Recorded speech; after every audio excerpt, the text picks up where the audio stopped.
second on the ladder. I'm joined by Blake Tennant. How are you, mate? Yeah, pretty good. Great day for footy. Better than last week. A bit of drizzle around, but this is perfect conditions for footy, and the ground has really held up really well here as well. I'm looking forward to this contest for both things, because last time when we were watching Waverley, they just put on an absolute clinic and pretty much absolutely just put Donvale out of their placing. Like, it was just great footy to watch. Obviously, Williamson kicked, I think it was 10. I'm not sure if it's 9 or 10, but we'll go as that. And also, I want to see a Coldstream. Coldstream are just growing week by week. It's just 1v2. It sets up the great day, and I'm really looking forward to it. And welcome to Brett Beston, who's just joined us, a little possibly out of breath now that he's found our location. I have to be honest, I've never been to Coldstream before, and I got a little bit lost coming here today. So. That's all right. We'll let you compose yourself, and then you can take the reins off me. But we're here for a great game. It's perfect conditions for football today, and at least it gives Coldstream a real good opportunity to sort of see where they sit against the table leaders of Waverley, and I'm looking forward to this contest. How about you, Besto? Now that you're settled, have you found the ground to be in decent condition? And what are you looking for in this game? It looks a bit patchy, doesn't it? It looks a bit sort of without sort of going out there, but it looks all right. It's a beautiful day out here, which is absolutely fantastic, and there's no rain, so that'll be about the first time in goodness knows how long. But look, Coldstream they've got to be pretty pleased with where they're at. I mean, they came up from Division 4, and there's always that sort of when a team comes up, you never quite know how they're going to go. And, of course, they dominated down there. I mean, Darcy Fritz kicking 20 goals in games and things like that was just ridiculous. But they have been very good. They've competed really strongly, and they're right in this. At home today, I don't know. I still like the Waverley Blues. Yeah. We saw them play, obviously, was it about a month ago? I think they played Donvale, and we did that game. And they played really well. And to me, they just look right across the park. They just look very strong. But then this looks to be it's quite a big ground, isn't it? Big ground, yeah. And people do talk about that. So maybe Coldstream will play this ground a little bit better than the Waverley Blues. So, but I still think the Blues might get up. Yeah, and you called that game at yes, I did against Donvale. What did you sort of find from Waverley? What impressed you probably the most from that hit out? If you can sort of take it back, it was a bit hard to go past old mate Matty Williamson. Yeah. I mean, he just kept kicking snags. I mean, what did he get? Like 10, I think, from memory. 9 or 10. 9 or 10. I think we gave him. We had him down for 9, but we finished up giving him 10 or something. There was one that we finished up deciding that he kicked. But he's a phenomenon. So it'll just be a question of how they match up on him. Yep. Having said that, though, I mean, Coldstream themselves have got some fairly dead-eyed dicks. I mean, Darcy Fritz, we talked about him. He'll obviously be one to look out for. He kicked 6 last week against Cougars, as did Conti. Yeah, absolutely. So he's obviously a big key. I mean, the likes of Sapanchi and the likes for the Waverley Blues, I just think right across the board, you've got Hawkins down back. Who's going to play in the ruck for them today?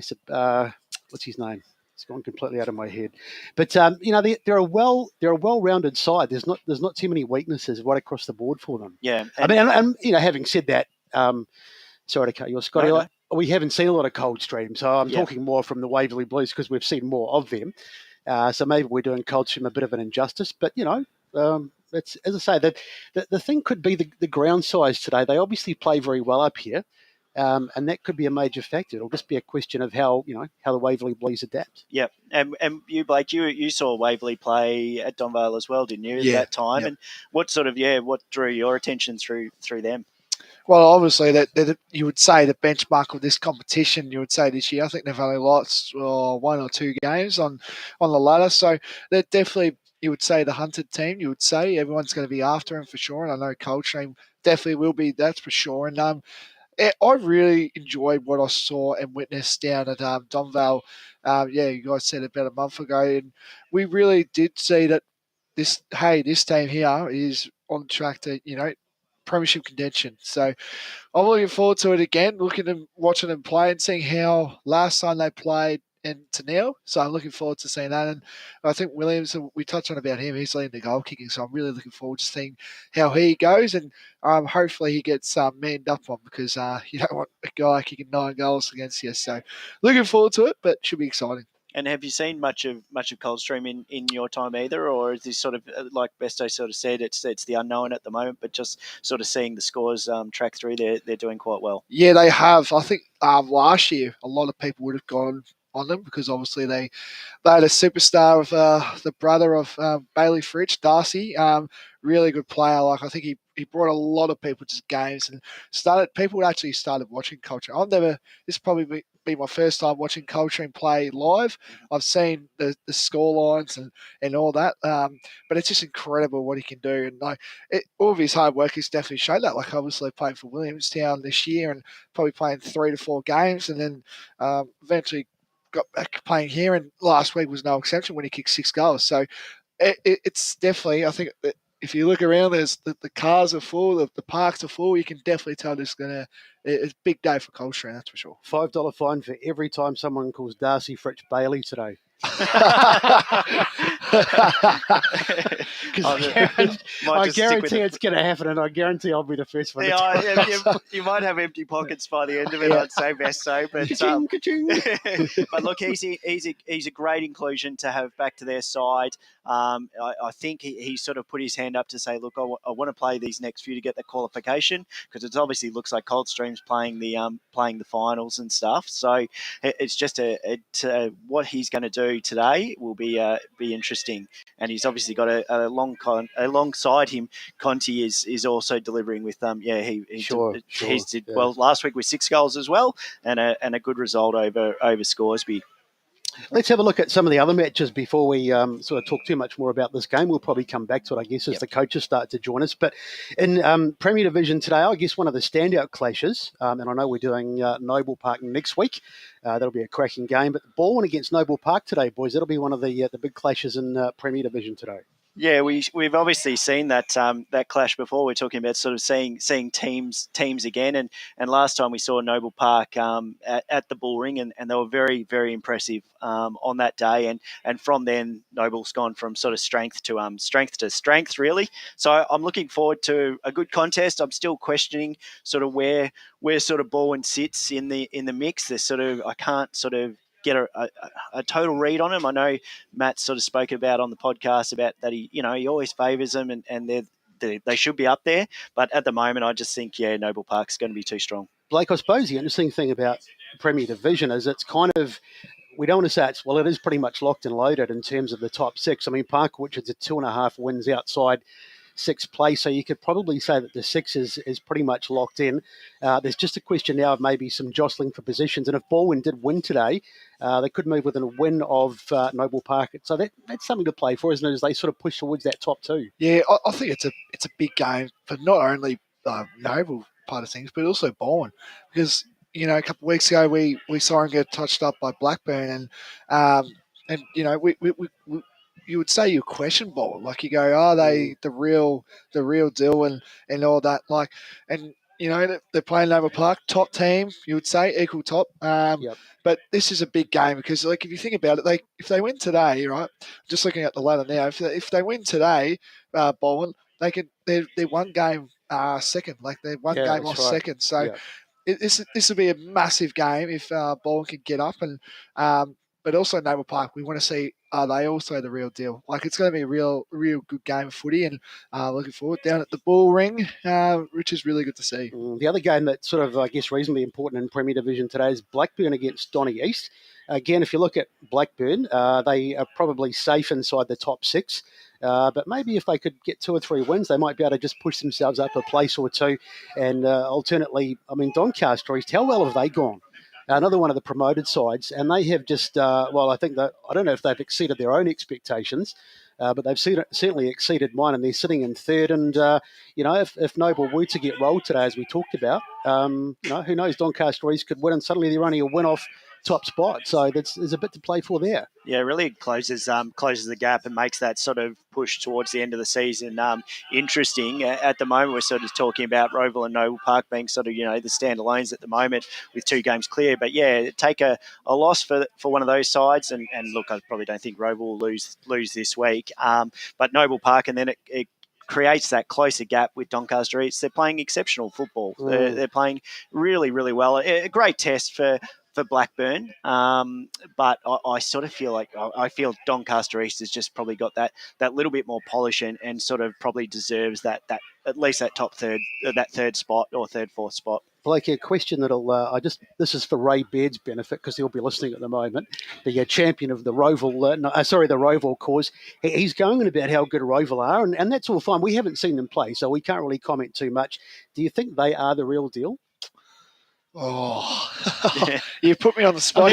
I guess I'm probably looking ahead a little bit to next week because next week we've got Roval and Noble Park, and that is going to be a huge match. Yep. But do you think they're a genuine premiership contender?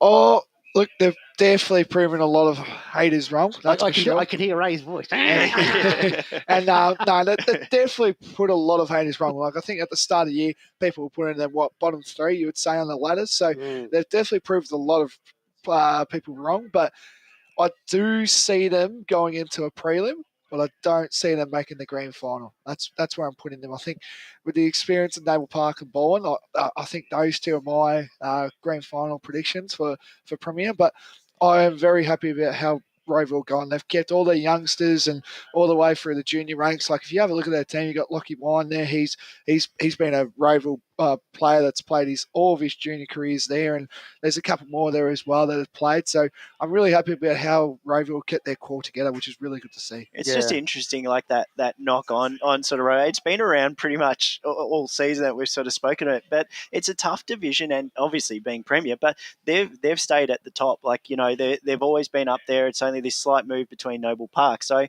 I sort of struggled to sort of see how people keep knocking them when they're obviously delivering the results that are getting them the 4 points, and all it takes, whether it's by 1 point or 100 points, you just got to win to get those 4 points, and that's what they've done so far.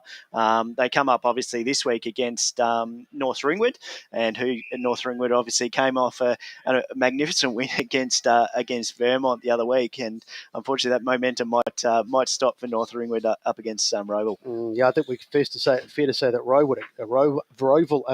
Vermont are cooked, but Roe will continue to march on. My internet has completely packed up here. What's the just looking at First Division? We've got Bayswater and Mirrablebark today, Croydon Mitcham, Upper Ferntree Gully, Beaconsfield, and 110 South East Ringwood. I guess that's probably one of the bigger games in Division 1 today. Yeah, the one Turner South game is going to be interesting. Obviously, coming off 6 wins and up against East Ringwood, who are going to be decent competition for them. That's Mirrablebark, of course, they had their slip-up, Blakey. Was it last week or the week before? But just at one of those aberrations. I mean, they're still a very, very good side, and very hard to see them not being there at the pointy end of the season. Yeah, definitely for sure. I think, the game against Upper Gully, I think I touched on it last time. It'll be angry Mirrablebark, and they definitely showed that for sure. That's big. I expect them to win, but I wouldn't be surprised if Bayswater challenged them. Yeah. What about Mitcham and Croydon? I mean, they're both sort of vying for that, around that sort of 4th, 5th. Yeah. Is it starting to get a bit tight there, isn't it? Oh, definitely for sure. It's a hard one. Actually, they play each other today. Yeah. And also it's for Montrose's sake as well. We need if Montrose win today against Ludale, that 5th spot is still up for grabs. So you've done very well. We're about sort of how far are we in? About 10 minutes into pre-game, and that's the first mention of Montrose. That's a record, especially when we're talking about Mitcham and Croydon. Probably one mention from it is Neil Winston, the Mitcham coach, has re-signed for 2023. I saw, and they're obviously happy with how Mitcham are going through this season. I'm reasonably confident we could be having an in-depth discussion about the mating habits of the African fur seal, and Blakey would somehow manage to work it to Montrose. it may well be, but interesting games for that division, and where it's going to play out from there. That's for sure. Good stuff. Well, that's a bit of a brief look at Premier Division and a brief look at Division 1. So we'll come back in a moment and continue with our look at some of the other divisions and a couple of special guests joining us too in the not-too-distant future. This is the EFNL Game Day. Today at Eastland, Lucy's trying on jeans for a momentous occasion. Coffee with the ex. She needs jeans she can move in because she's definitely moved on. Jeans that get a second look, but don't give any second chances.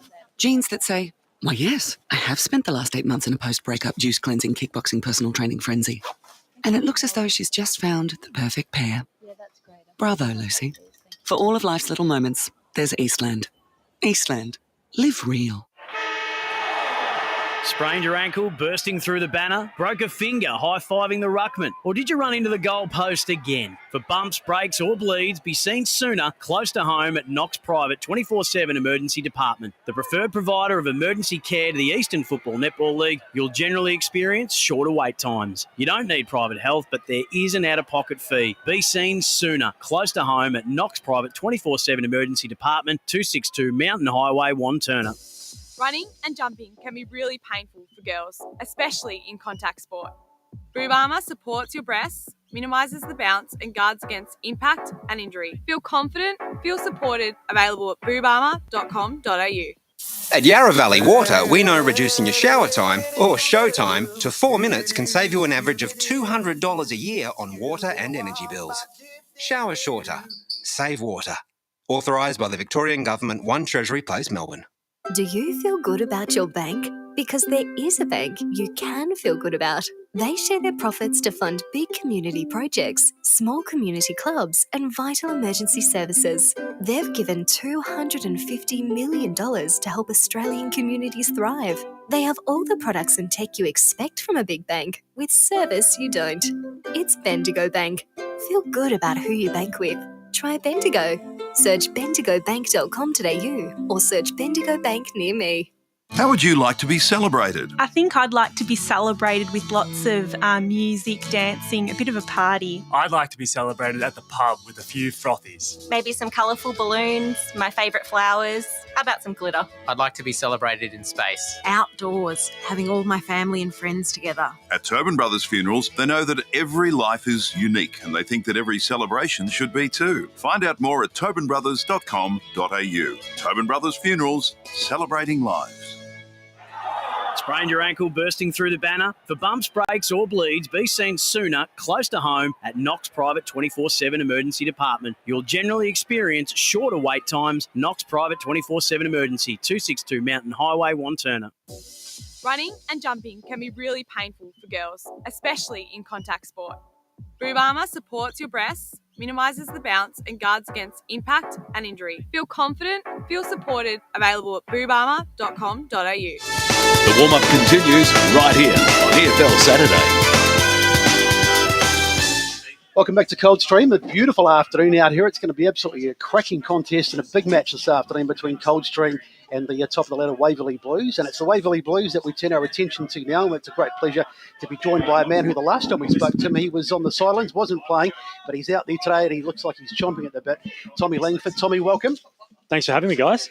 Well, a massive game for you guys today. This will really test you out and see, I guess, where you're at. But, you guys absolutely flying. And, you are the hunted at the moment. How does it feel to sort of be sitting up at the top of the ladder? Do you feel it puts a bit more pressure on you?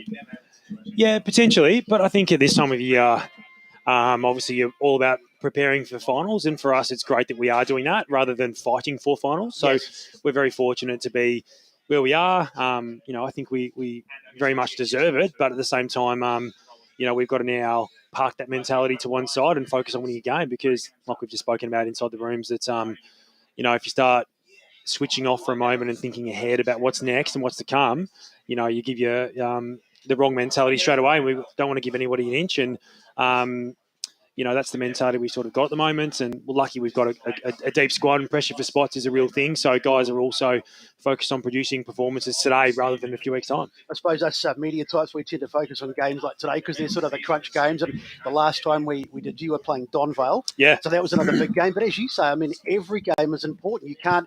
These games are big, obviously, to the outsider. But you've got to win every game, don't you? Yeah, that's right. And there's every chance we're going to play these guys in a final in a few weeks' time. So obviously, we want to start getting it, getting things sorted for then and, learn a bit about each other and obviously, get a mental edge on your opponent that you might be playing in just a few weeks' time. And Tom, congratulations so far on how the season's progressing. Thank you. You've got an interesting sort of couple of weeks. You had the bye last week. Yeah. You got another bye in a few weeks. How do you find this? Like, does this refresh the players? Do you have to sort of change sort of focus to keep the players in focus, or how are you going about your sort of end of season? Look, it is what it is. So first and foremost, we can't control things how we'd like them to be if it was we wanted them to be different. We're very comfortable with the fixture the way it is. We've known about that for quite some time.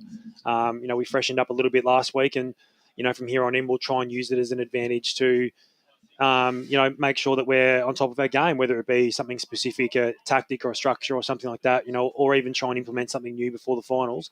We'll try and capitalise on that break. We'll definitely train hard through the next one, but this one's been great to freshen up. And a few guys, we've got 5 or 6 guys that missed the game recently with COVID. That they're great for them to train up in the bye, and other guys that have had a block of 7 or 8 games in a row. Great chance for them to rest. So it's been a bit of an individual basis the last 2 weeks. Hopefully we're ready for today. G'day, Langers. Just also, last time we touched down was against Don Vale, and Josh Williamson really put on a clinic against Don Vale last time. Are you really happy with the progress he's going through this year? He's leading the goal kicking this year, and are you really happy with his progress into the season? Yeah, absolutely. His talent speaks for itself, and some of the performances he's had. It was 9 goals that day, and 7 a few weeks later. Speak for themselves. But he's also he creates with his movements and some of his crafts so much for other players as well.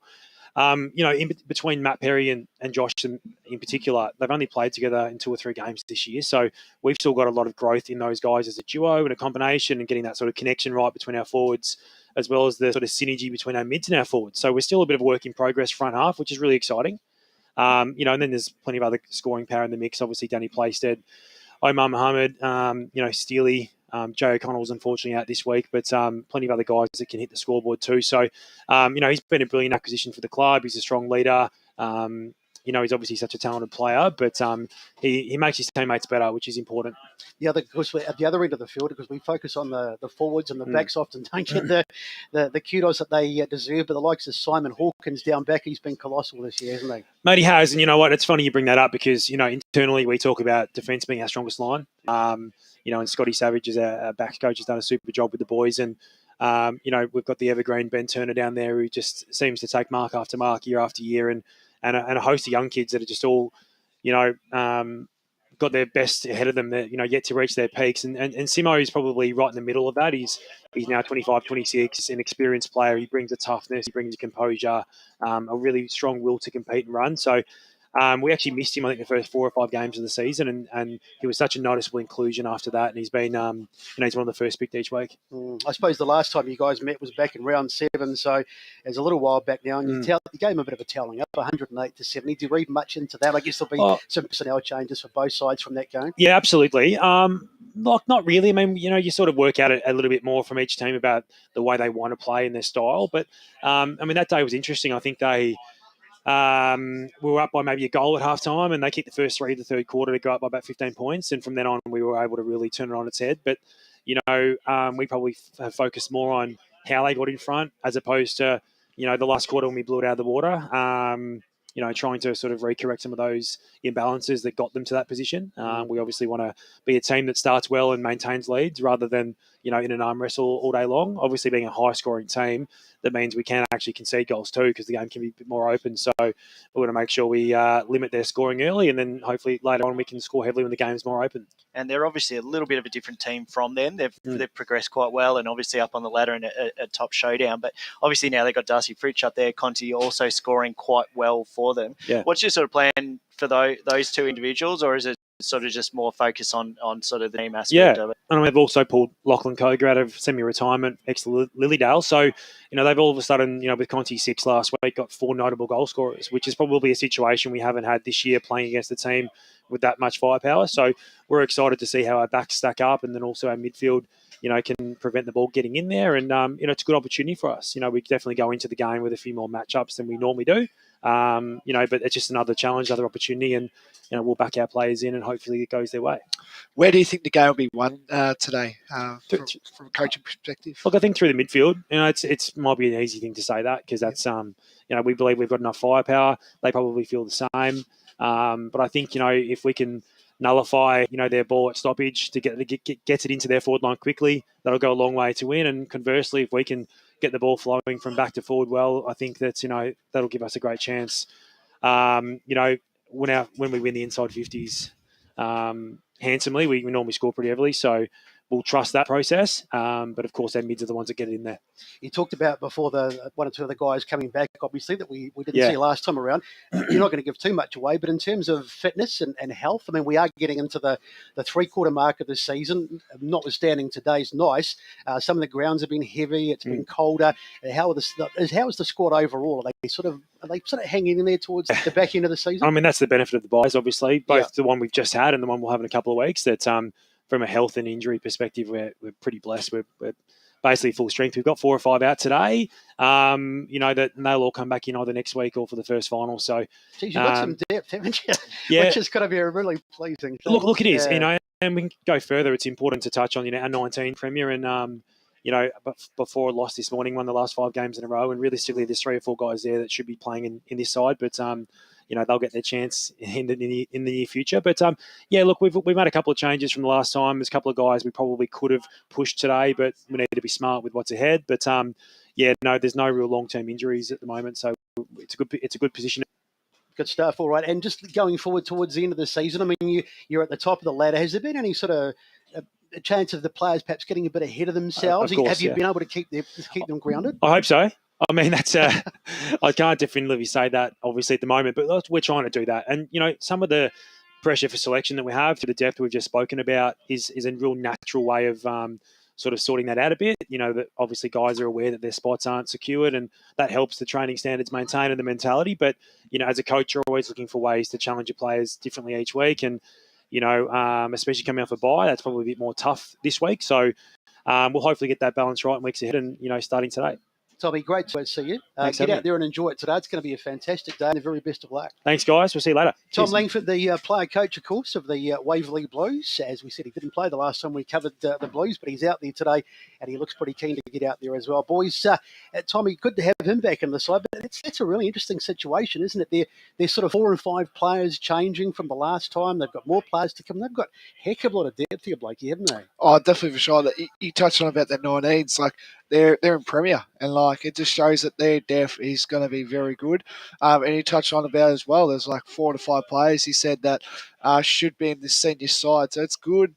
It's good for a club perspective, but you would have heaps of coaching headaches for team selection.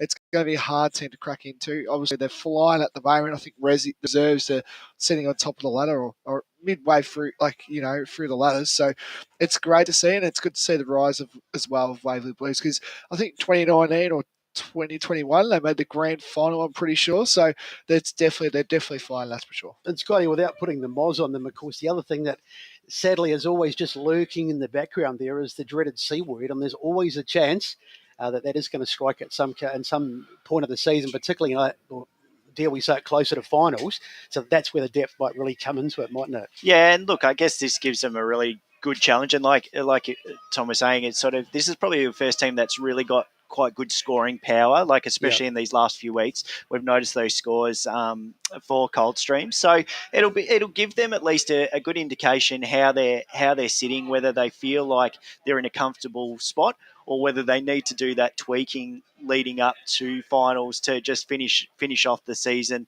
the way they've sort of been dominating, I guess, the most part of the regular season. Sure.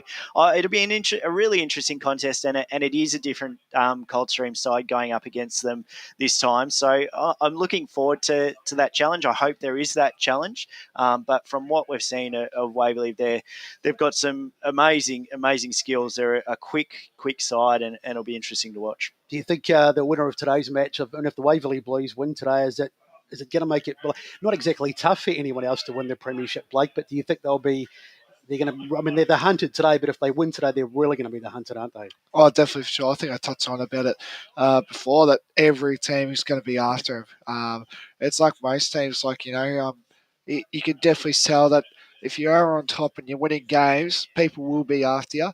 And I think Coldstream definitely will be after him, because, Coldstream are flying at the moment, a second on ladder. No one really would think that, at the start of the year. If you're coming into the season and you'd think, fourth division side winning the premiership, then you think, there's a bit of a jump, you would say, but they've gone terrifically well, and I want to see Coldstream take it up to the mighty Waverley Blues.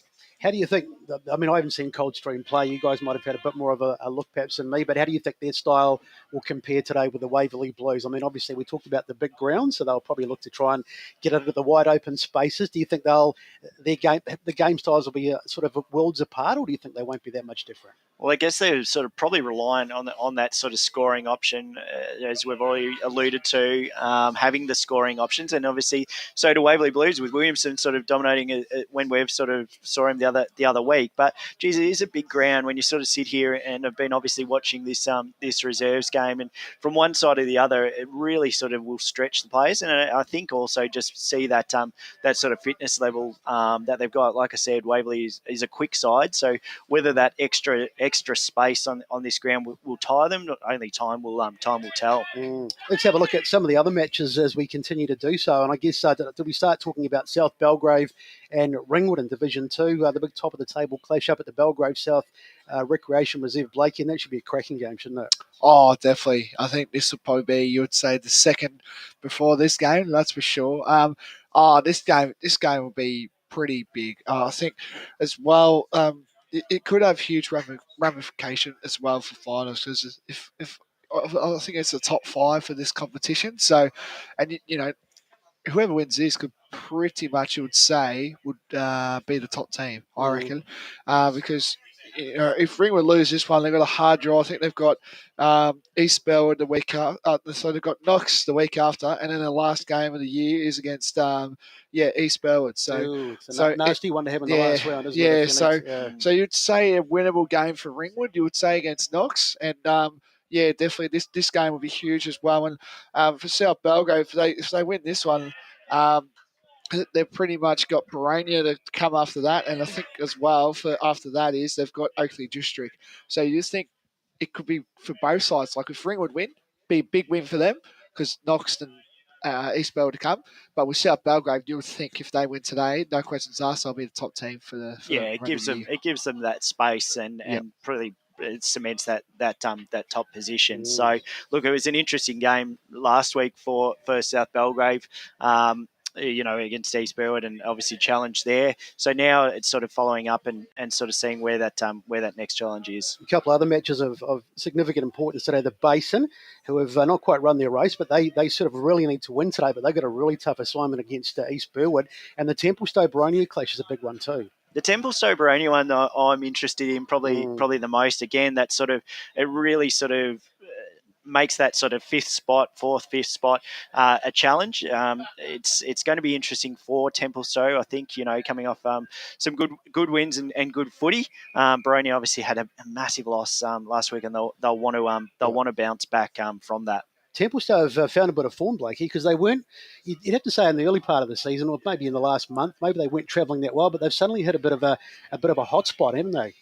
Definitely, for sure. And, I think the rise of Cameron Cloak has definitely played a big part of that. And also Fogarty, like, everyone thinks, Templestowe, Cloak's playing for him. But I think the rise of Fogarty has definitely been really good for them personally as well. And if Templestowe win this and the Basin lose, Templestowe, you would say, would jump into 5. So it'll be a big game as well. And also Boronia, for Boronia's sake as well, one game, you would say, a piece. So it'll be really interesting, that's for sure, in second division when the finals heat up as well. So really interesting game, that's for sure. Yeah, one thing, sorry, Scotty, the one thing that Boronia do have on their side, even if they got rolled today, I'm just looking at the ladder and the Basin one, is Boronia's points differential is very good.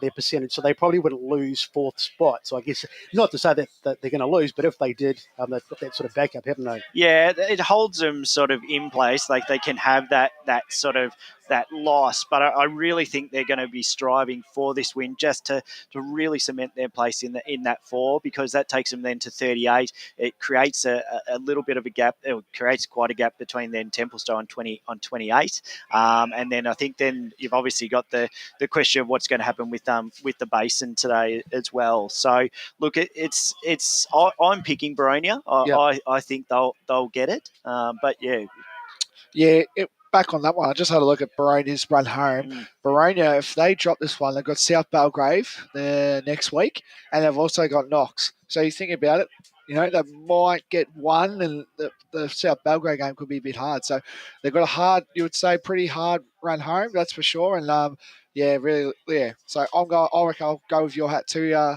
think Baronia, 16 points, around about there. So Baronia have got a bit of a habit, not every year, because the last 2 years have been a bit hard to gauge with all the gaps, but going back probably maybe 2 or 3 years, they've tended to just slip up at the back end of the season and lose that crucial game when it really matters. So that'll be something that they'll really have to get themselves steeled for under Matt Clark's tutorship.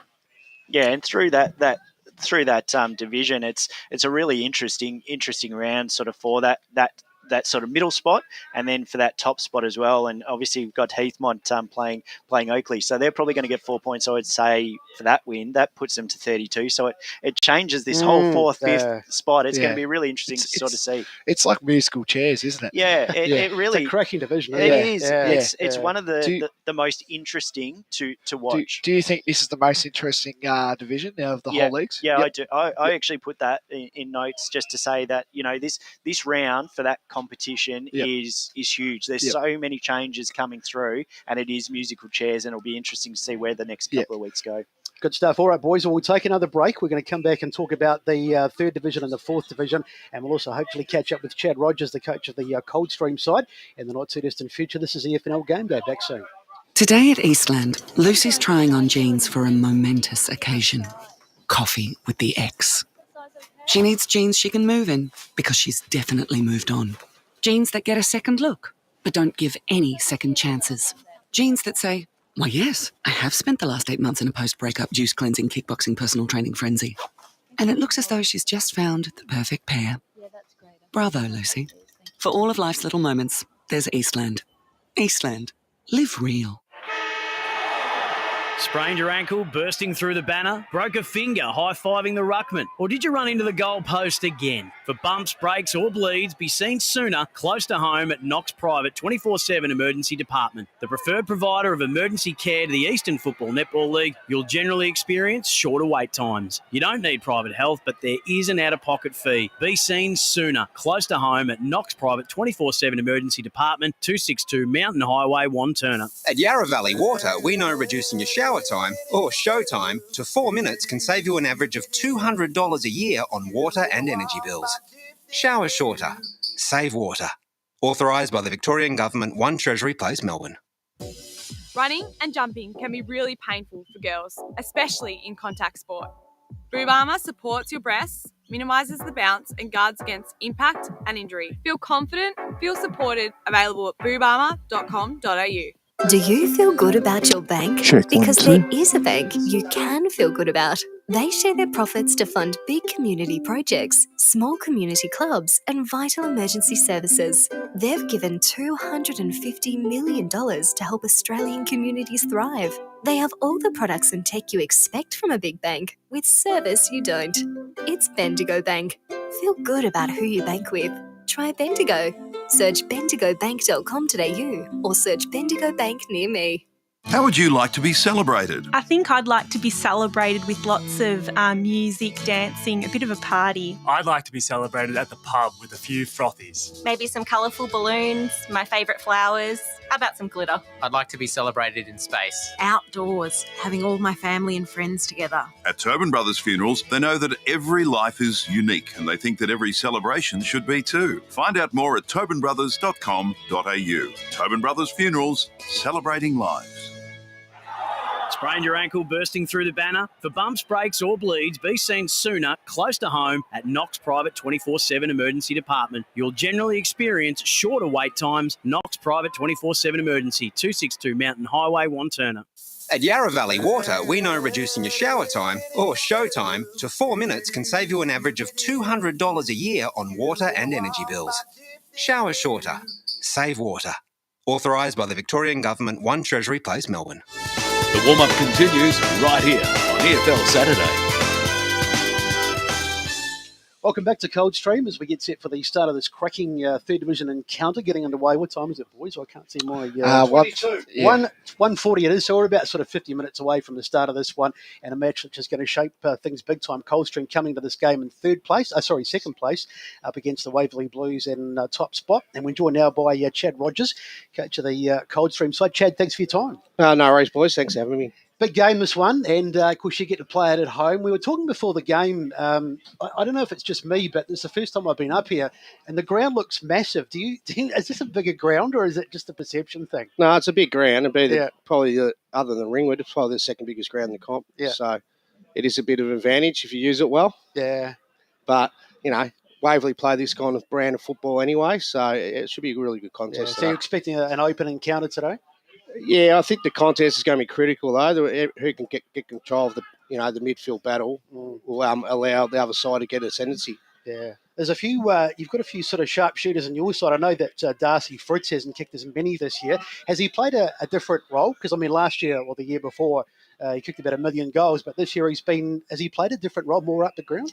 Well, we like to get all three forwards to try to rotate through who comes up high and have that connection. His work rate's a key to his football, and when he's up and about and he's working hard and getting marks up the ground, it helps him forward when he goes deep forward. Yeah, and the other two boys, of course, you got Mitch Edmonds and Jeremy Conti have also got amongst the goals as well. So that's a good situation to have. So because we talked about the Waverley Blues, and we're not suggesting that they're Williamson centric, but they do rely a lot on him up forward. Yeah, they've got a few.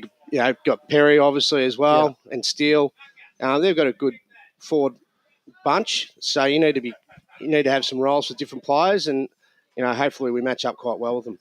And we talk about the team, but sometimes it needs to come back to the coach. And congratulations in re-signing for 2023. And what dragged my attention to it, I don't know if you're a Facebook man, but the comments on social media for your re-signing is amazing. There's so much praise for you as a coach from the community. So it's obviously got a good feel around the club. And can you sort of tell us a little bit about the culture and what the supporters bring to Coldstream? Yeah, it's a really good community club. We've been focusing on being really inclusive, and the women's team train with us on Thursday nights.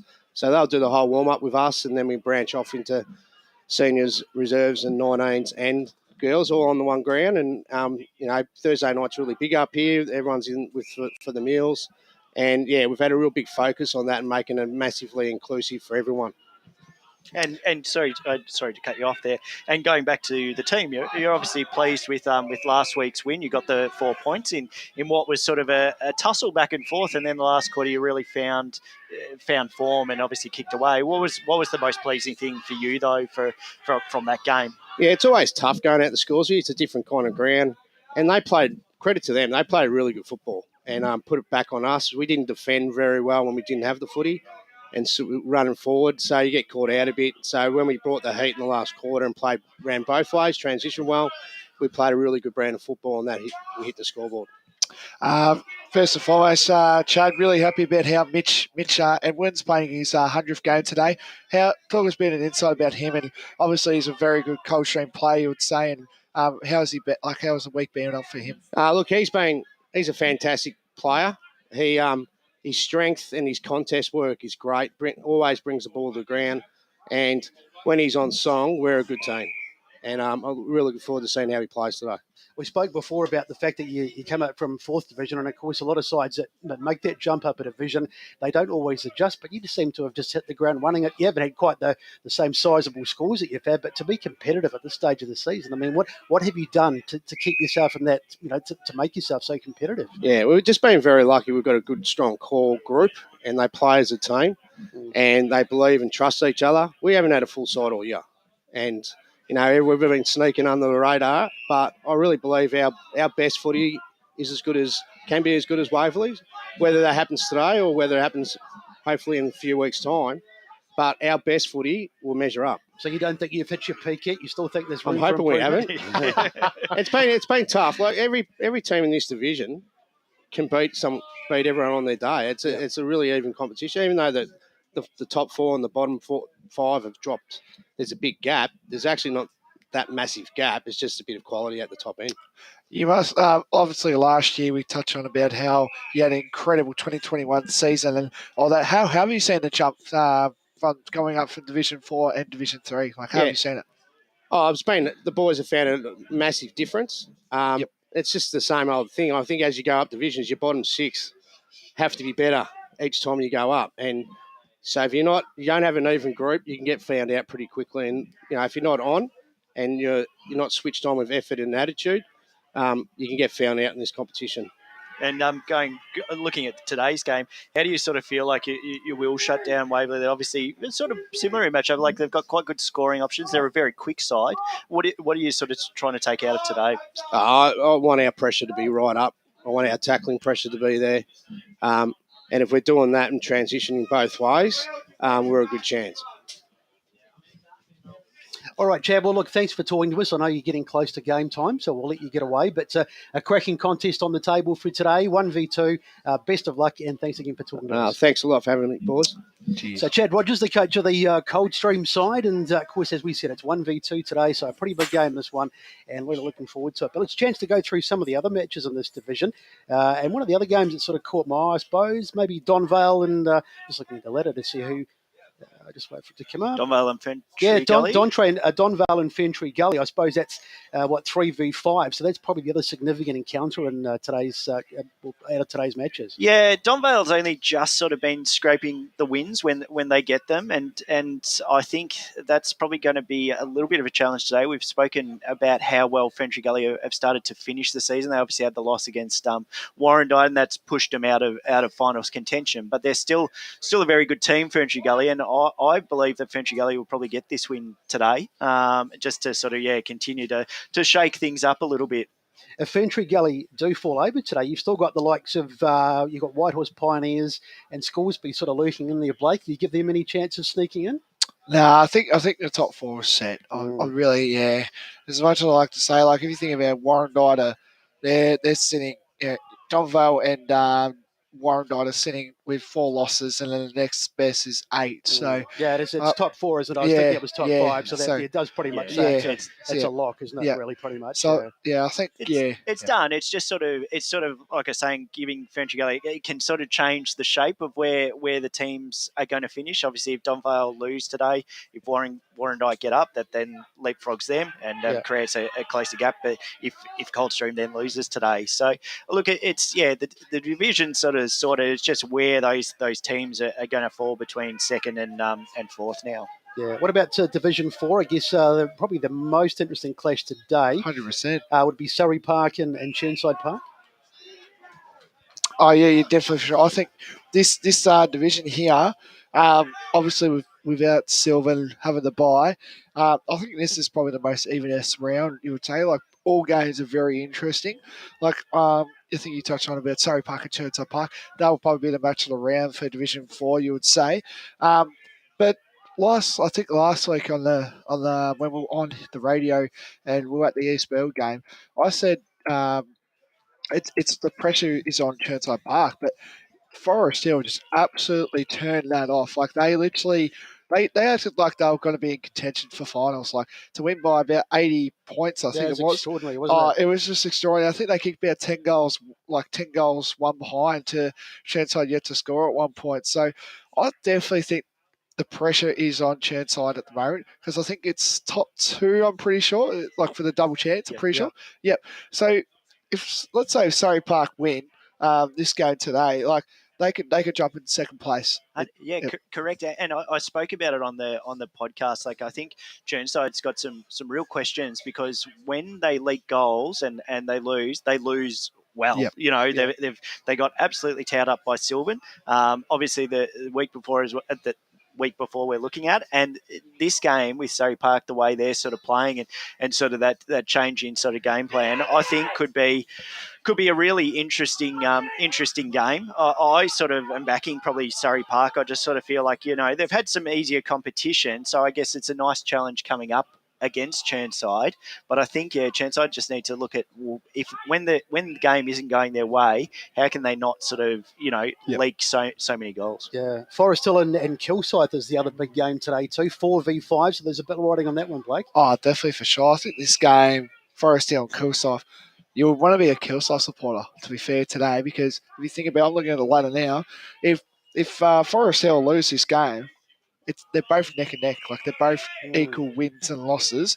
And I think Forest Hill, they proved a lot of people, you would say wrong. You would kind of say, like, you got to agree with that. Like, they proved a lot of people wrong, and they are hit a challenge. Like, and if you have a look at Kilsyth's run, if they get up this week, they've got another warning next week, and then the week after, the week after that, they've got Croydon off. So you think about it, if Kilsyth win, this will be massive for them, because you would pretty much say, I don't want to, go overconfidence wise here, but if they pretty much win, you would say they're locking 4th spot. So it's a massive way for Kilsyth. But if Forest Hill get up today, the top 4 set in Division 4, you would say. It's interesting, isn't it, with Forest Hill? Because, I mean, again, I'm going back a few years, but, they were perennial finalists. They got into a couple of grand finals. They got beaten there. They seem to be, at some stage, they were going to win the flag, but they've just sort of hovered around, and here we are sort of talking about them potentially missing finals, Scotty, which is almost unheard of, isn't it? Yeah, correct. And I think that's the thing, but it makes for such an interesting sort of finish to the season between Kilsyth and Forest Hill. The only thing that obviously is going for Forest Hill is a little bit better percentage, but interesting sort of way for Kilsyth to sort of finish out. They obviously, probably ruined the opportunity that they had last week to really make sure that it was within striking distance. But look, they're still alive, and it still gives them enough chance. Yeah, and just briefly, I mean, we won't say can anyone beat them, because when you get to grand finals, anything can happen. But as Sylvan, I mean, they are pretty much the red-hot favourites for this division. Who do you see as the side that could knock them off in the grand final if they make it? Well, if you think about it, Surrey Park were the only team that has knocked off Sylvan. So I think I reckon for my grand final, I've done the whole season what I reckon grand finals are, and in Division 4, I think it'll be a Sylvan v Surrey Park grand final. I think Surrey Park will knock off Transide today, and I definitely see Surrey Park and Sylvan as my grand final prediction. Yeah, I'm with you there, Blake. Like I said, I think Surrey, the way they sort of just changed a little bit of their game plan and everything, it's really putting them in a good contention heading into finals sort of series, and having that confidence to know that they can beat them, because every other side, like we're saying Transide Park, the times that they've played Sylvan have got towed up. Yeah. And so it sort of knocks your confidence a little bit when you're going up against them. So to have that going in, I think gives them a real good confidence. It's interesting, isn't it? Because we're sitting here writing Turnside Park off, and they're sitting in second place, but it sometimes can be that way. It can be a bit of an anomaly on the ladder, can't it?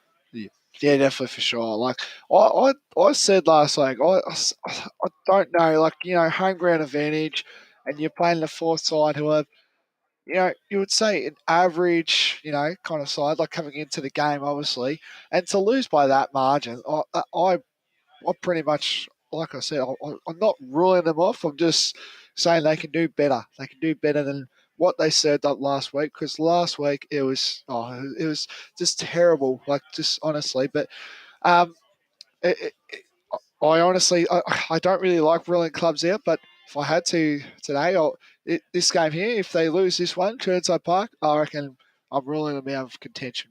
Yep. Because what did we look at what Churnside have in their in their fixtures sort of coming up? So they've got Sylvan next week. Yeah. So as well, and then they've got the bye. So they've got the bye. All right. So you've got to think they're at long odds to win next week.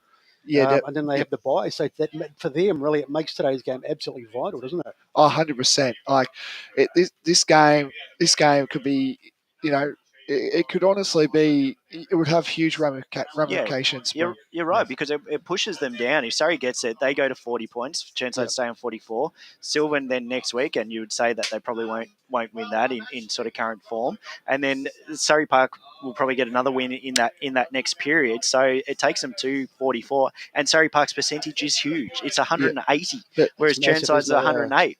They can't miss top 4, but as you say, I mean, it's a big jump to drop out of that top 2 and get the double chance and suddenly be playing Saturday footy. Yeah, just also say that Churnside Park have also won their 2 games against Surrey Park this year. They've already beaten them twice, I'm pretty sure, and both at Surrey Park too. Okay. So all right. It's pretty much, you would say, home away from home, pretty much. So, But no, it'll be interesting. I think it'll be interesting. But I do see Surrey Park winning this one. Yeah. Good stuff. All right, boys, we're a couple of minutes away from taking our final break before we introduce the call team. So just an opportunity maybe just to go back and have a bit of a look at this game today. It's going to be a fantastic day, isn't it? It's a beautiful day up here at Coldstream, my virgin visit to this part of the world. And despite getting lost, it's great to be here, and I think it's going to be a fantastic game this afternoon. I still think the Waverley Blues will get it done. But you've got to mount a reasonable case for Coldstream, Blake, don't you? Yeah, I think they've been the biggest riser, I think, to be fair, other than Rover this year. But I think Coldstream have been the biggest risers this year because, from a 4-division club, it's a bit of a jump. Oh, no, we touched on about that. But they have really tested a lot of people saying, hey, we're here to play. And it's really good to see. And they're not relying on the usual players that they are. I think it's an all-team game. Like I always say, there's no iron team. So, and I think they're doing really... You invent that one, did you? I like to say cliches all the time, like saying a few cliches here and there. But like I said, I think this game, here that we've got today, I can see it 15 points or under. I reckon Coldstream, they're up to Which it. way? Coldstream? No, Waverley. I think Waverley with the class they have, I think they'll just get home. But like I said, Coldstream, all I want them to do is push them, just keep competing, keep fighting with them, and just be with them the whole game. Not let them get over the top of them really easily. So I'm really looking forward to it. I reckon Waverley for me. Scotty, quickly. Yeah, it's hard to knock, obviously, Waverley with what they've done. I think last week Coldstream maybe a little bit lucky and probably, in that last quarter to run over the top of Scoresby. It was a really sort of tight tussle, and Scoresby were up by 2 goals heading into the last quarter. So they can't afford to have that against Waverley. They need to obviously be sort of in the contest and not sort of give that opportunity to sort of for Waverley to kick away. But yeah, I think I have to lead towards Waverley. Probably by about 15 points. 15 points. All right. Well, I've got Waverley Blues by roughly the same. I think they'll get up by 2 or 3 goals. But either way, it's going to be a fantastic game today. That is us. We are done for the pre-game show. Thanks to Blake and the whole team across the pre-game here, Scotty and myself. And we'll take a quick break, and then we'll come back and introduce you to the call team for the big clash this afternoon, Coldstream against the Waverley Blues. Today at Eastland, Lucy's trying on jeans for a momentous occasion. Coffee with the ex. She needs jeans she can move in because she's definitely moved on. Jeans that get a second look, but don't give any second chances. Jeans that say, why yes, I have spent the last 8 months in a post-breakup juice cleansing, kickboxing, personal training frenzy. And it looks as though she's just found the perfect pair. Bravo, Lucy. For all of life's little moments, there's Eastland. Eastland. Live real. Sprained your ankle, bursting through the banner? Broke a finger, high-fiving the ruckman? Or did you run into the goal post again? For bumps, breaks or bleeds, be seen sooner, close to home at Knox Private 24/7 Emergency Department. The preferred provider of emergency care to the Eastern Football Netball League, you'll generally experience shorter wait times. You don't need private health, but there is an out-of-pocket fee. Be seen sooner, close to home at Knox Private 24/7 Emergency Department, 262 Mountain Highway, Wanturna. Running and jumping can be really painful for girls, especially in contact sport. Boob Armour supports your breasts, minimises the bounce and guards against impact and injury. Feel confident, feel supported, available at boobarmour.com.au. At Yarra Valley Water, we know reducing your shower time, or show time, to 4 minutes can save you an average of $200 a year on water and energy bills. Shower shorter. Save water. Authorised by the Victorian Government, 1 Treasury Place, Melbourne. Do you feel good about your bank? Because there is a bank you can feel good about. They share their profits to fund big community projects, small community clubs, and vital emergency services. They've given $250 million to help Australian communities thrive. They have all the products and tech you expect from a big bank, with service you don't. It's Bendigo Bank. Feel good about who you bank with. Try Bendigo. Search bendigobank.com.au or search Bendigo Bank near me. How would you like to be celebrated? I think I'd like to be celebrated with lots of music, dancing, a bit of a party. I'd like to be celebrated at the pub with a few frothies. Maybe some colourful balloons, my favourite flowers. How about some glitter? I'd like to be celebrated in space. Outdoors, having all my family and friends together. At Tobin Brothers Funerals, they know that every life is unique and they think that every celebration should be too. Find out more at tobinbrothers.com.au. Tobin Brothers Funerals, celebrating lives. Sprained your ankle bursting through the banner? For bumps, breaks or bleeds, be seen sooner, close to home at Knox Private 24/7 Emergency Department. You'll generally experience shorter wait times. Knox Private 24/7 Emergency, 262 Mountain Highway, Wanturna. Running and jumping can be really painful for girls, especially in contact sport. Boob Armour supports your breasts, minimises the bounce and guards against impact and injury. Feel confident, feel supported, available at boobarmour.com.au. On EFL Saturday, it's time for the match of the round. Let's cross to our team and go local for your footy.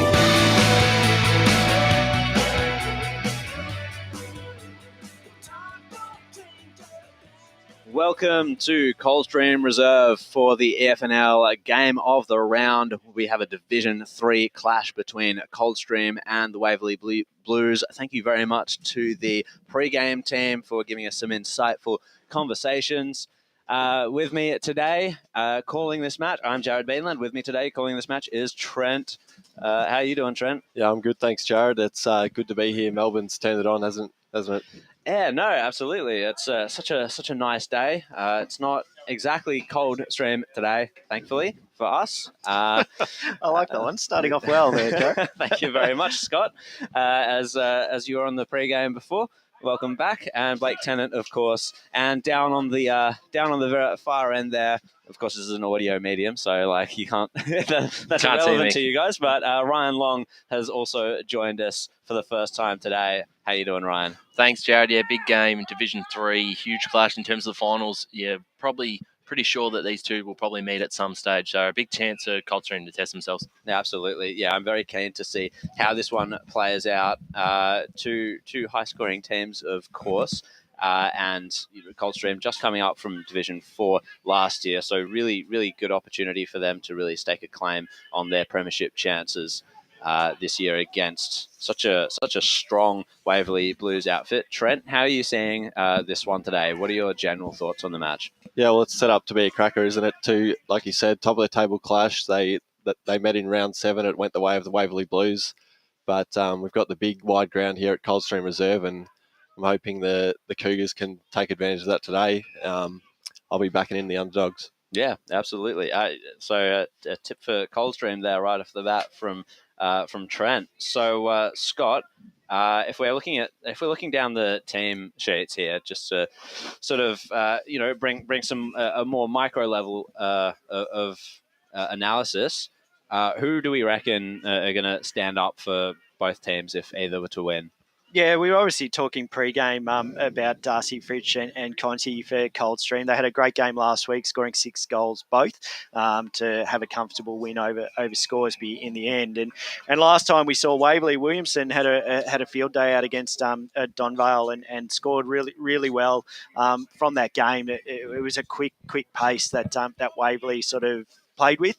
It'll be interesting. It's the first time I've seen Coldstream live, so I'm really looking forward to seeing if they can match it. It is a massive ground, like it's huge, sitting here and sort of looking from side to side. So I don't know whether that then will slow sort of Waverley or at least test their fitness a little bit more. For sure. But yeah, it's going to be a really interesting game. I'm hoping of some solid goals. Mm-hmm. And joining us as well today, who will be, I think, in the Stats Centre, is Paul Iaconi. Paul, how you going, man? Good day, Jared. Good day, boys. Cracking day for footy. Absolutely, it is. What's your thoughts on this game today? I reckon it'll be a close game, this one. Before Waverley beat them earlier in the year, but big wide ground. I'm going to tip an underdog as well. I'm going to go Coldstream. I'm loving all these Coldstream tips. This is, definitely starting to make things interesting. Different from the pre-game. Absolutely.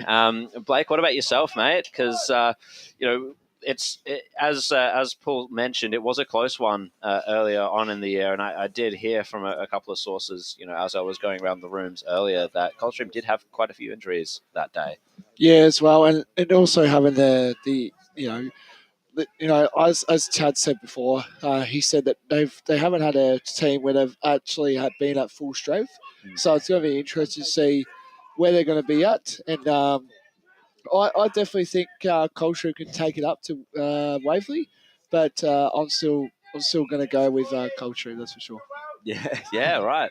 Wow. So I feel like I almost surprisingly have to be a bit of a contrarian here to think that Waverley Blues might still, be able to command the flow of the play and make sure that they come away with the victory. So, gents, just looking at I suppose each line of the ground, defence, middle, and forward. Where do we reckon the strengths lie for both teams, Trent? Well, I think defensively for the Waverley Blues, they've got the likes of Simon Hawkins down back, as well as Ben Turner. So there's a lot of key forwards, a lot of matchups for them to sort of, or match up on, I guess, for Coldstream and their forwards. With Darcy Fritsch not playing last time these two sides met. So that's certainly one to keep an eye on, the defensive matchups with Coldstream's forwards. Yeah, I think the one there that needs to be mentioned as well is Jack Strongman. He's had a pretty good year down as a sort of like a key defender for Waverley Blues. We saw them, of course, at Donvale. Strongman played against, he was the one against Duncan, so had a bit of a dirty day as Duncan kicked about 5 on him. So, yeah, we're just going to go to a break. No, sorry. We're not going to go to a break. So, Ryan, what do you think of the matchups here today? Oh, well, I think that it's going to be hard to stop the forward attack that Waverley Blues have, especially Perry Williamson. I think he kicked 8 or something the last time these two met. They're just going to have to limit their influence, and you can do that through the middle of the ground and don't allow them to have the free ball movement. But as we've seen all year, in conditions like this, they're a very hard side to stop, and that's going to be quite tough for Coldstream. The one side that beat them was in round 1, Warrandyte, and that was shocking conditions. It was raining all day, so aside if you can beat them, maybe the wide ground might help. Just on the score centre for a second, I don't know if this is coming early. Blake, are Montrose playing an early game today? No, that is not correct. Okay, I actually had to look at that before. So the score of 5 straight 30 to Lilydale Zip, that's not a correct score? Blake put that in himself just to get a bit of talk and make sure we were speaking about it. You would have mentioned it. So. If you saw the 19 score, you would definitely say that the 5 goals to 1. So it's a bit of an overflow, is it? They're just sort of like giving them the benefit of the earlier game. Just giving them a head start. Yep. No, that's funny. No, for a moment I thought Blake had hacked into the back end of the FNL website and started posting some favourable scores for the Tros. Yes. So yeah, no, definitely. Darcy Fritsch at one end is the key for Coldstream. At the other, we saw, as mentioned before, Williamson's. He had a day out. So to go to you, Scott, who do you reckon will go to Williamson, do you reckon? I was just going to say more so about that forward pressure with Waverley. Like they do such a good option of lowering the eyes. They're one of the sides, especially in this division, where it's probably a little bit more, bomb it in and hope for a mark and go from there. But watching a few of their games, they really present well up that quickness that they offer. They'll lead to the ball and look for those better options. Up forward. They're probably unselfish in that regard, and sort of obviously on their day, or Williamson on his day can score quite well. They do have other options available and present and create those themselves. Yeah, for sure. I think like one of the things they're able to do really well is create space around that half forward line for the lead up option. For a quick kick when they are lowering their eyes, for sure. So, if we look at Coldstream's lineup on the other hand, who are some names that stand out to you, Trent, that, might have to really turn it on to take it up to the Blues? Yeah, well, I think the midfield battle's probably one to keep an eye on today with the likes of Darcy Carrigan running around in there. He's probably leading their best and fairest at this point in time in the season. So the matchup on him will be crucial. And then there's synergy to go forward as well to sort of link up with obviously the likes of Darcy Fritsch, who's probably dominated a lot of the pre-talk. Definitely, yeah. Yeah, so as well as probably Jeremy Conti, of course. So those two, it's like they're probably two to keep an eye on. Yeah, Conti's a really interesting one because he's not a name that sort of like came across our eyes until his game last week against Scoresby, kicking 6, wasn't it? Yeah. Yeah, so huge effort from him in a very high-scoring and entertaining game against a team, Scoresby, that has sort of they've flattered to deceive a little bit this year. But it are always good at home, so something that Coldstream really had to contend with. So if we look ahead to sort of like the finals and the permutations, as the word that we really like to throw about here on the media team, Coldstream winning here will bring them into second, and I believe the double chance as well, given the top 4 situation. Blake, do you reckon? Can Coldstream, if they topple Waverley Blues here, do you reckon they can actually make a charge towards the flag? Yeah, like I said, I think it's an even comp, that's for sure. I think the only thing is the top 4 is set, and I think we're up to round 16 coming into today. So, look, if you want to like, premierships aren't obviously won in July, of course. A lot of people do say that, but it's going to be an even game. And if Coldstream do get up and win this today, they do have contention. Like, they are in contention to win the flag. And like you said, it could be anyone's game. Finals, they can be known as a different game. So it'll be really interesting to see how. I really want to see how good Coldstream are. Like, obviously, they're flying. They've been promoted into this division, and they've done really well. So yeah. Look forward to it. Absolutely. Do we know actually where the Division 3 finals are going to be held? Ringwood, I'm hearing. Yeah, okay. Park, yeah. So quite a bigger ground as well, which may end up favouring Coldstream once they actually make it to that stage. So perhaps something interesting to sort of keep in mind, even though Coldstream, I think were a little understated perhaps throughout the early and middle parts of the year, and now really starting to rise to prominence. Maybe they're peaking at the right time, and we'll have the conditions to continue that once the finals hit. So looking at the Waverley Blues, on the other hand, would it be disappointing for them, Scott, to drop this game? Not so much. Obviously, we were talking to Tom beforehand, and they obviously want to continue sort of keeping that winning form. They've got an interesting sort of season end. They had the bye last week. They got this week. Then they got another bye. So they've got room sort of to move in it. But look, I think they would still want to just keep their winning form. It keeps teams at bay. It then makes teams question what they were doing leading into final sides. Whereas obviously if Coldstream get the win today, it gives then Coldstream a sort of probably a good blueprint as to what to do looking forwards, because obviously that's the way it's looking in towards sort of finals. So no, it's not going to be the worst, but look, I think they'd still want their 4 points and take it into the bye.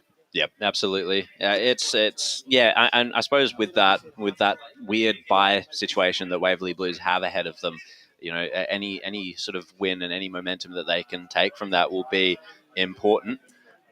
So it's going to be interesting to see how they take that forward. Yeah, Tom hadn't sort of, he didn't sort of say the buys were a bad thing. He sort of felt like it gave them a good sort of time to look at those players that either needed that break, obviously with flu and COVID still going around. It allowed them to get those players back that they might have missed out on. So it's probably put them in a good spot, if they can sort of, I guess, time it right in regards to their illness, if that's even possible. But it just gives them at least a little bit more flexibility and gives them that rest going into finals. Yeah, for sure. And I think we have our boundary riders on standby. John, for the first time today and the first time in the media team, John O'Ven is on the boundary line. How you doing, mate? Good afternoon, gents.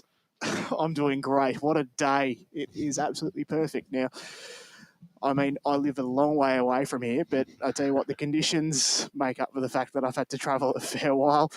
And, as we're just sorting out some final team changes to our team sheets, I believe, Brent O'Leary's out for Sapanchi. So in the Waverley Blues, in case you guys haven't spoken about it already, which I'm sure you have. But but a fantastic day out, and I'll tell you what, we're in for a good day, lads. Yeah, absolutely. And down there as well, Besto, he was on the pre-game show as well. Besto, what are your thoughts on this game today? Yeah, it's going to be a cracker, as we discussed during the pre-game, as obviously the late change with Sapanchi out and Brent O'Leary in. But, you'd go a long way to go past the Waverley Blues. They've had such a fantastic season. They're top of the ladder. But I'm not writing Coldstream off. They do play this ground well, as we mentioned in pre-game. It's a big ground. They've got a good side. But for me, I think the Waverley Blues by maybe a couple of kicks. Yeah, so we've got. Honestly, I'm kind of surprised at how many tips we did have for Coldstream down here in the van. So it's nice to see that Brett is getting on board with the Waverley Blues tip, because I wouldn't want to be the only one, just in case Coldstream do end up taking it here. So as we're just about to head to a break, we'll see you on the other side for the match of the round here at Coldstream. Today at Eastland, Lucy's trying on jeans for a momentous occasion. Coffee with the ex. She needs jeans she can move in because she's definitely moved on. Jeans that get a second look, but don't give any second chances. Jeans that say, why yes, I have spent the last 8 months in a post-breakup juice cleansing, kickboxing, personal training frenzy. And it looks as though she's just found the perfect pair. Bravo, Lucy. For all of life's little moments, there's Eastland. Eastland. Live real. Sprained your ankle, bursting through the banner? Broke a finger, high-fiving the ruckman? Or did you run into the goal post again? For bumps, breaks or bleeds, be seen sooner, close to home at Knox Private 24/7 Emergency Department. The preferred provider of emergency care to the Eastern Football Netball League, you'll generally experience shorter wait times. You don't need private health, but there is an out-of-pocket fee. Be seen sooner, close to home at Knox Private 24/7 Emergency Department, 262 Mountain Highway, Wanturna. At Yarra Valley Water, we know reducing your shower time or show time to 4 minutes can save you an average of $200 a year on water and energy bills. Shower shorter. Save water. Authorised by the Victorian Government, 1 Treasury Place, Melbourne. Running and jumping can be really painful for girls, especially in contact sport. Boob Armour supports your breasts, minimises the bounce and guards against impact and injury. Feel confident, feel supported, available at boobarmour.com.au. Do you feel good about your bank? Because there is a bank you can feel good about. They share their profits to fund big community projects, small community clubs, and vital emergency services. They've given $250 million to help Australian communities thrive. They have all the products and tech you expect from a big bank, with service you don't. It's Bendigo Bank. Feel good about who you bank with. Try Bendigo. Search bendigobank.com.au or search Bendigo Bank near me. How would you like to be celebrated? I think I'd like to be celebrated with lots of music, dancing, a bit of a party. I'd like to be celebrated at the pub with a few frothies. Maybe some colourful balloons, my favourite flowers. How about some glitter? I'd like to be celebrated in space. Outdoors, having all my family and friends together. At Tobin Brothers Funerals, they know that every life is unique and they think that every celebration should be too. Find out more at tobinbrothers.com.au. Tobin Brothers Funerals, celebrating lives. Sprained your ankle, bursting through the banner? For bumps, breaks or bleeds, be seen sooner, close to home at Knox Private 24/7 Emergency Department. You'll generally experience shorter wait times. Knox Private 24/7 Emergency, 262 Mountain Highway, Wanturna. At Yarra Valley Water, we know reducing your shower time or show time to 4 minutes can save you an average of $200 a year on water and energy bills. Shower shorter. Save water. Authorised by the Victorian Government, 1 Treasury Place, Melbourne. EFL Saturday Game Day continues. Let's head back and go local for your footy. Welcome back to the Eastland match of the day here, a Division 3 matchup here at Coldstream Reserve between Coldstream and the Waverley Blues. Fascinating clash here between the top and the second position teams. We're just about to get underway as we throw down to the boundary really quickly to John O'Van. Toss of the coin has been one and done, and the Waverley Blues will be kicking to the right of screen, the car park end. Thank you very much, Jono. As the players just about to take their positions. Guys, any final thoughts? Too close again, or is that right? No, I think obviously, yeah, like I said, I don't know if you got around to me because I've spoken pre-game, but I'm picking Waverley by about by about 15, Whoops, sorry. 15 points. So it should be a very close contest. Yeah, absolutely. So as we're just about to get underway, Trent, your first game calling in the senior men's. Yep, long-time listener, first-time caller. Perfect. So you can absolutely start us off here at Coldstream Reserve. So the Eastland match of the round. Centre bounce coming up. 2 rucks will go at it. Slap forward by Coldstream. And collecting it there was Craig. His kick forward was smothered and bodies just pile on, although Coldstream was ripped in a really good tackle from Hale it was, although a free kick's been awarded. So the umpire points the way of Coldstream. And the Cougars with a chance to go inside forward 50. It's a long ball into the path of a leading forward. It's off hands. Spilling the mark there was Fritsch. He tries to burst through, claiming it there, and they can exit by foot through the centre corridor, although it's going to come straight back the way of Verstagene. Flying high there, off hands, was a defender from the Waverley Blues, and we'll have a stoppage, Jared. That was a good tackle by Craig, just locking things up there. Got a ball up in the forward 50 for Coldstream. Nearly taking it was Hatch, couldn't quite take it out. Going to ground there, Waverley Blues. Oh, it spilt out there to Deacon. He's not going to take it. Shield tackled, swung around. Ball finds its way back into the pack that had somehow already formed. And we'll get yet another ball up. So good pressure early on here in this game. Tapped down by Waverley Blues. Craig will rove it, though. Knocked over, set upon, feasted upon by Waverley Blues defenders. And we'll have yet another in the thick of it. He's had probably 2 tackles there and kept that forward pressure. Yep, he's looking good. He's had a good past couple of weeks, has Craig. Tap down goes straight to Waverley Blues. They find some space here. It's going to come onto the wing. Ton Steele set himself, but it was a good mark coming over the top. That was well done by Lachlan Koga. Just starting to work his way into the game now with that possession. Great smother, though. He had some indecision on his face there, Koga. It was a good smother by Hale. This could set Waverley Blues up here. Here goes McNamara, the captain. And a great kick, lowered the eyes fantastically. Well done to him. Kicked it to Perry, Matt Perry, his co-captain. And Perry centered it up. No mark taken there. It was a flying shot at goal by Waverley Blues. And they get the first one on the board. And it was Josh Williamson. We saw him kick a bag earlier this year against Donvale, and he gets the first one.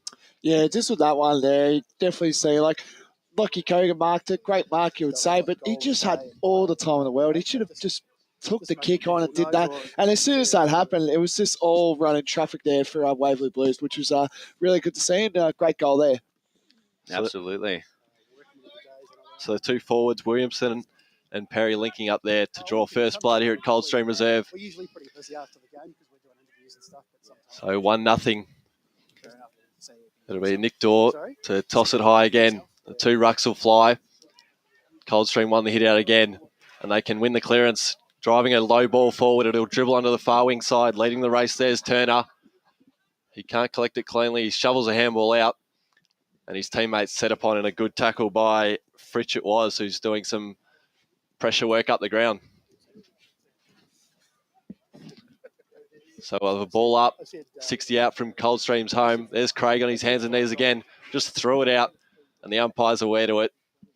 And it'll be a free kick to the Waverley Blues. So the whistle blown, and it'll be take 2. It was an otherwise intelligent little touch there by Craig, because he knew that he had a guy running behind. It was just unfortunate the way the ball came out of his hand.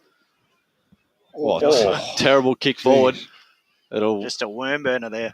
Dribbled all of 10 metres. That's generous. And it'll be another ball up. So on the 50 arc for Coldstream, the home side, the ruckman just pushes him out the way illegally, according to the umpire. It'll be a Waverley Blues free kick going to the big ruckman, who's not kind enough to turn his back on us. It's Perry. It's Perry it is. So he's in 2 minds, and he just, geez, they've had trouble exiting. Yeah, what's to start this game. Just that indecision. They obviously just need to look for that longer option at the moment, because they are trying to lower the eyes, but not doing the kick sufficiently. Coldstream are wise to that, aren't they? to the way that Waverley Blues are playing. So we're back on the boundary, throw in here. Perry tried to work his way to the front, couldn't quite, but he's going to attack it again. Keeps it in front of himself, tried to protect the ball there from Griffin. It was well done by Deacon to get a hand involved. Griffin gets the handball away to Craig, couldn't handle it. Shield does, just missed his teammate in Verstegen with the handball. Looking at ground level there. Great tackle there on the coach Langford. And it'll be in the back, actually. So Langford, playing coach today here for Waverley Blues, gets a kick. That was a well-directed kick there to Hawkins. Takes the mark. He tries to play on, gets a left foot ball towards, I think must be Williamson there. Comes out to try and meet it, but Ton Steele was there as well. Little handball over the top. Coldstream, however, they're standing firm in defence. Oh, just a bit of a juggler there to Michael Pesamenti as he gets it into the pocket there. Little kick over the top. Now comes to Griffin. They're going to come down the near side wing here once they start attacking. Griffin took a little bit of time to get up. Little kick towards Fritsch there, the target. Takes an easy mark there out in front of Strongman. And he'll be looking for some options there. Will he go in board? Will he go down the line? Looks like it's going to be down the line. He saw an option there. It was Conti. Couldn't quite take the mark. So Waverley Blues now through Butcher. And now that was well done by Hatch. Gets a kick towards Ton Steele. He was the target. Crashed the pack. Couldn't quite take it. Scooped up there by Hassan. Oh, the kick smothered though for Waverley Blues. Hassan gets it again. Oh, his kick was cut off once again by Playstead. Ton Steele gets a kick out wide. We'll see where it ends up. It's going to be Waverley Blues once again on it. It's a kick towards goal. Is it going to be there? No, it's going to drift just to the right, and it'll be a boundary throw-in. Unfortunate for Waverley Blues. They're in their pocket. So right forward pocket, deep inside forward 50 for the Blues. And it'll be tossed back into play once it's been fetched from over the fence. So it's going to take a little bit, eh? One straight to start proceedings here at Coldstream Reserve. Normally they have a heap behind the goal, but they've only got one man chasing it, and he was a little bit reluctant to get that. So here we go now. Thrown back into play. The two rucks will go at it. Winning the hit out again there was the ruckman in Lehman. And it's dribbled forward into the path of Coldstream in Price. And he gets it back with a 1-2, although his teammates collected high, and it'll be a free kick Coldstream. So an opportunity to go down the line. They've been defending grimly the last couple of minutes. He sends a high up and under. Waverley Blues with the outnumber aerially, and they can fight for it at ground level. Although set upon there was a Coldstream midfielder. Gang tackled. Carrigan, the Coldstream midfielder. So we'll have a ball up, Jared. So tap down there. Shield nearly took it. He was nearly collected high. So it comes out here. Mohammed gets the kick down, and Playstead takes the mark out in front. Will he be too far out to score? We'll see. He seems to be setting himself up, but it could be a setup kick to the top of the goal square. No, I reckon he thinks he's got it. Definitely going for goal here. Daniel Playstead. Played well earlier in the year against Donvale, the game where we were at. Deliberate run in. Starts at left, but it is coming back, and it is a goal.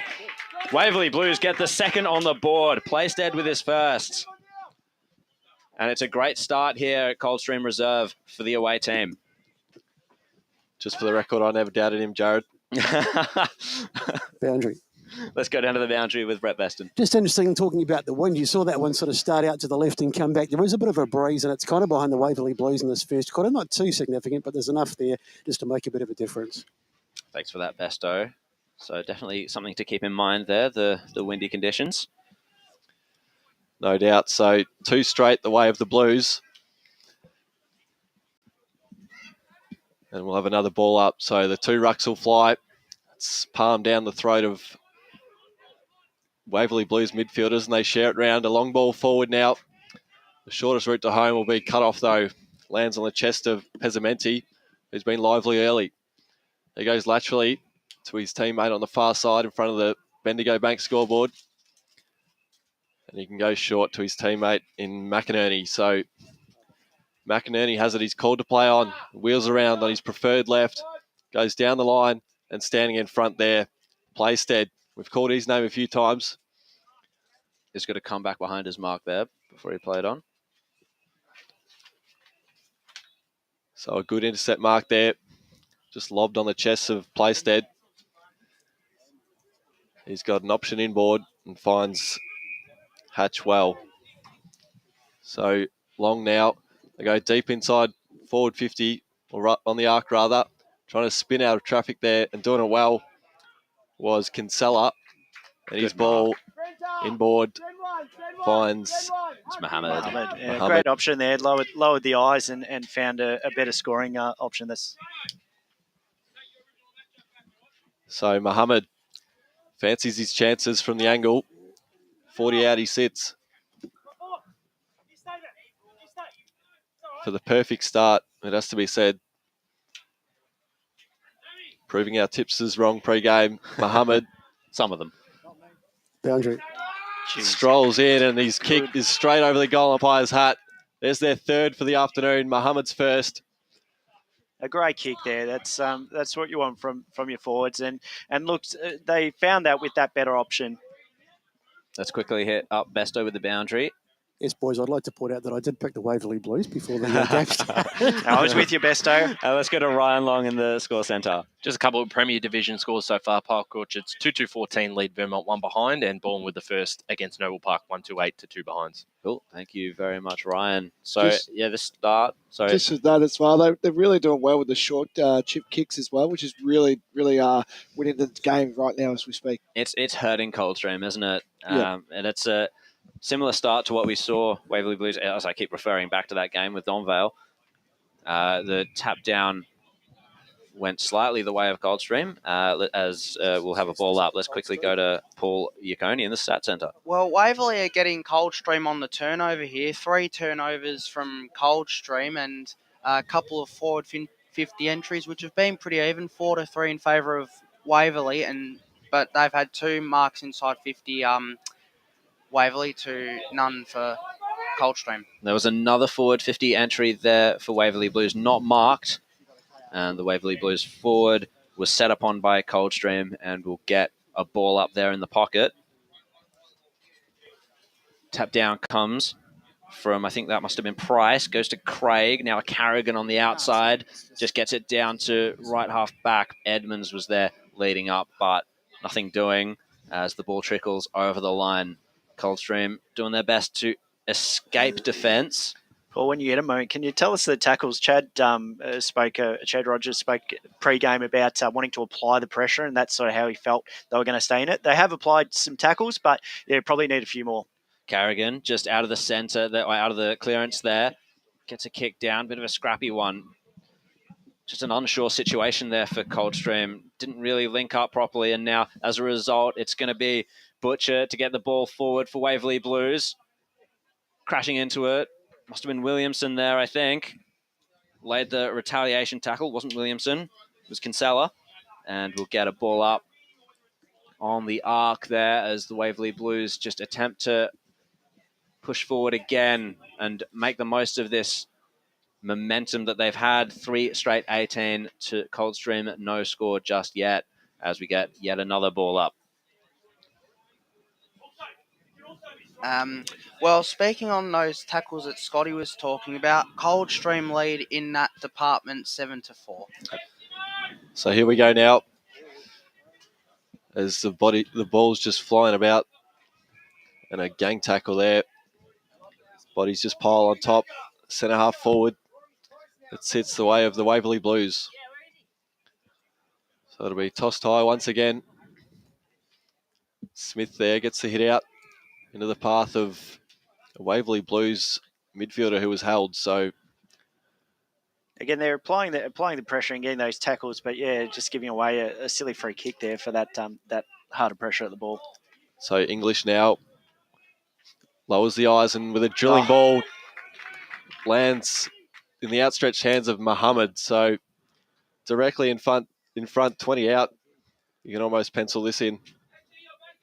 Is that the Moz going in early because he did kick it straight last time. He's in probably a better angle than last time as well. So Mohammed now will stroll in once more for back-to-back goals against his name. Lines up and makes no mistake. No Moz. Waverley Blues have their 4th. There's a great kicking action, and it's such a good option to have up forward for them. At the moment, though, Coldstream need to find a goal. Inside 50. How many inside 50s at Coldstream? Yep, absolutely they do. It's starting to look a little bit grim already. 4 straight to no goals currently. And Coldstream are going to need to find something here at home to really, really boost them. So it's Sheldon Smith into the ruck here for the Cougars. He does get the tap down. Straight to Witchell. Tries to fight it his way out. I think it might have been Deacon, actually. Carrigan at the bottom of that pack. And we'll get another ball up there. Just before you were saying, Jared, as well, I liked how the Waverley Blues are also lowering their eyes as well when they're trying to lead up to a forward. Yeah, it's definitely been a feature of the way they play this season. As Coldstream go forward, Fritsch outstretched arms, but actually behind him taking the mark instead. It's got to be Koga, I think. As he turns his back, indeed it is. Koga, of course, of the Lachlan variety. Back into the side these past few weeks and starting to make an impact. So, what impact can he make on this game? Can he kick Coldstream's first goal, and a much-needed goal at that? Deliberate walk in here for Koga. And it's online, it's straight. Coldstream get the one they needed. Yeah, finally that goal we were just talking about, that'll at least settle some nerves, but need to keep applying this pressure and just trying to get it out of the centre probably a little bit more. Craig's the main one that's stepping up. That is Lachlan Craig for Coldstream. Yeah, he's playing well out of the centre and applying that the pressure for the tackle, so definitely keeping it up there. Coldstream, they're winning the ball out the middle, but that was the we've seen already in this game 3 marks inside 50 to 1. That it looks like there'll be a lot of goals kicked from that department today. In the clearances, I don't know if I've mentioned that, but I might mention it again for the benefit of our viewers. Coldstream lead the clearances 4 to 2. Sorry. So thanks, Paul. As the ball's dribbled out onto the far wing side while you were speaking there. And the Bendigo Bank scoreboard there, it's 1 straight for Coldstream. Took them to the 16th minute mark to get there first.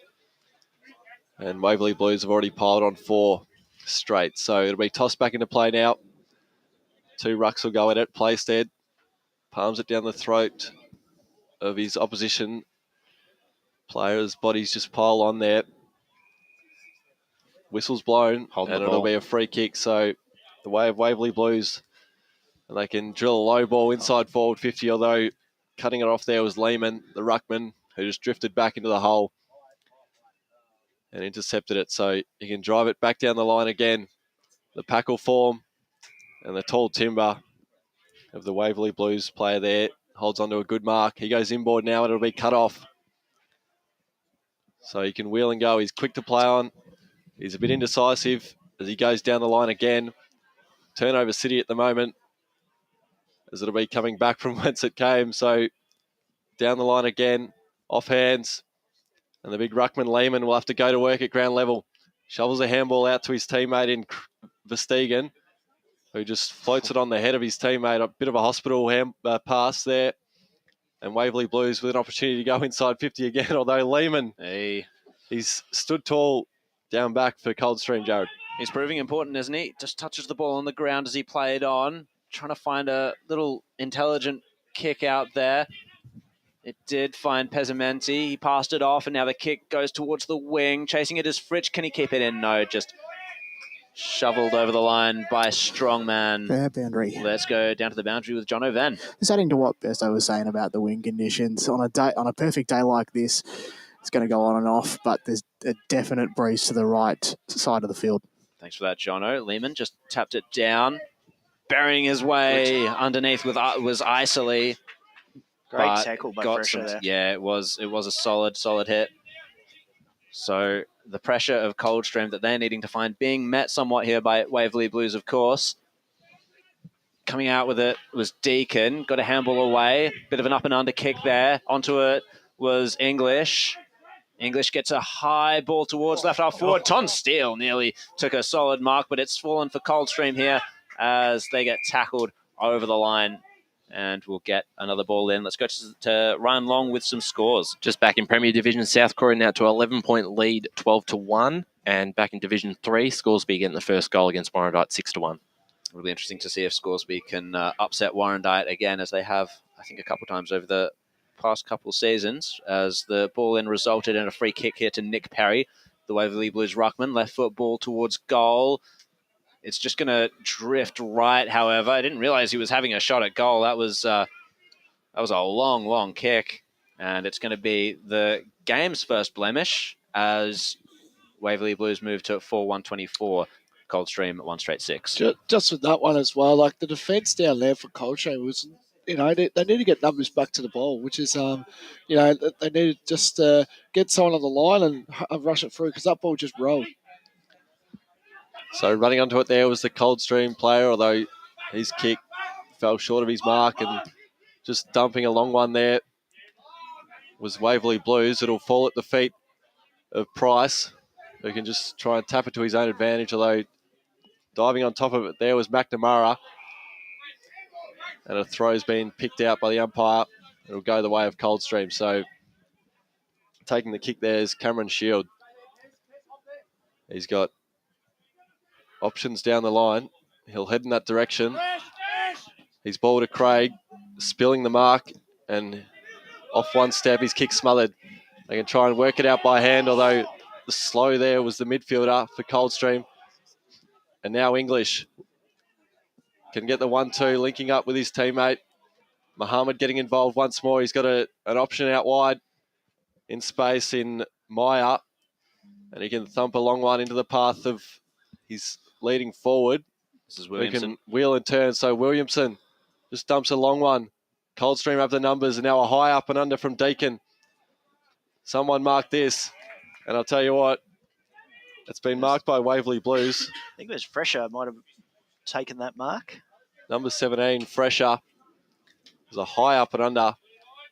Yeah, it is. Great grab there. Great grab. Courageous, wasn't it? Feels like a Nick Reebok mark. Yeah, that reminds me of that. Just threw himself at it. Back with the flight. Not quite up to Rewalt standards, but he strolls in and the kick's off target. So their second blemish of the afternoon.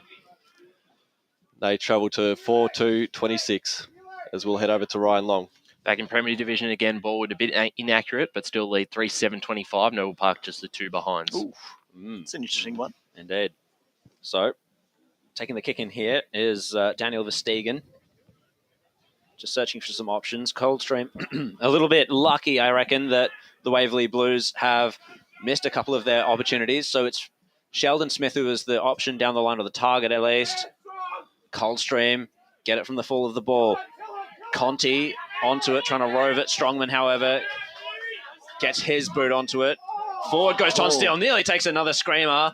He's done that a couple times, just missed on a couple of occasions. Cam Shield couldn't juggle it, so it falls for Tonsteel again, who's looking lively all of a sudden.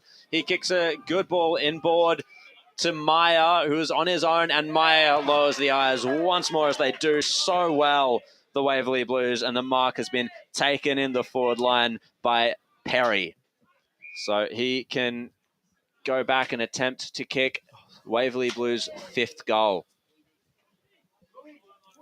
This is going to be a long run in here by the looks of it. Ben Brown run up here.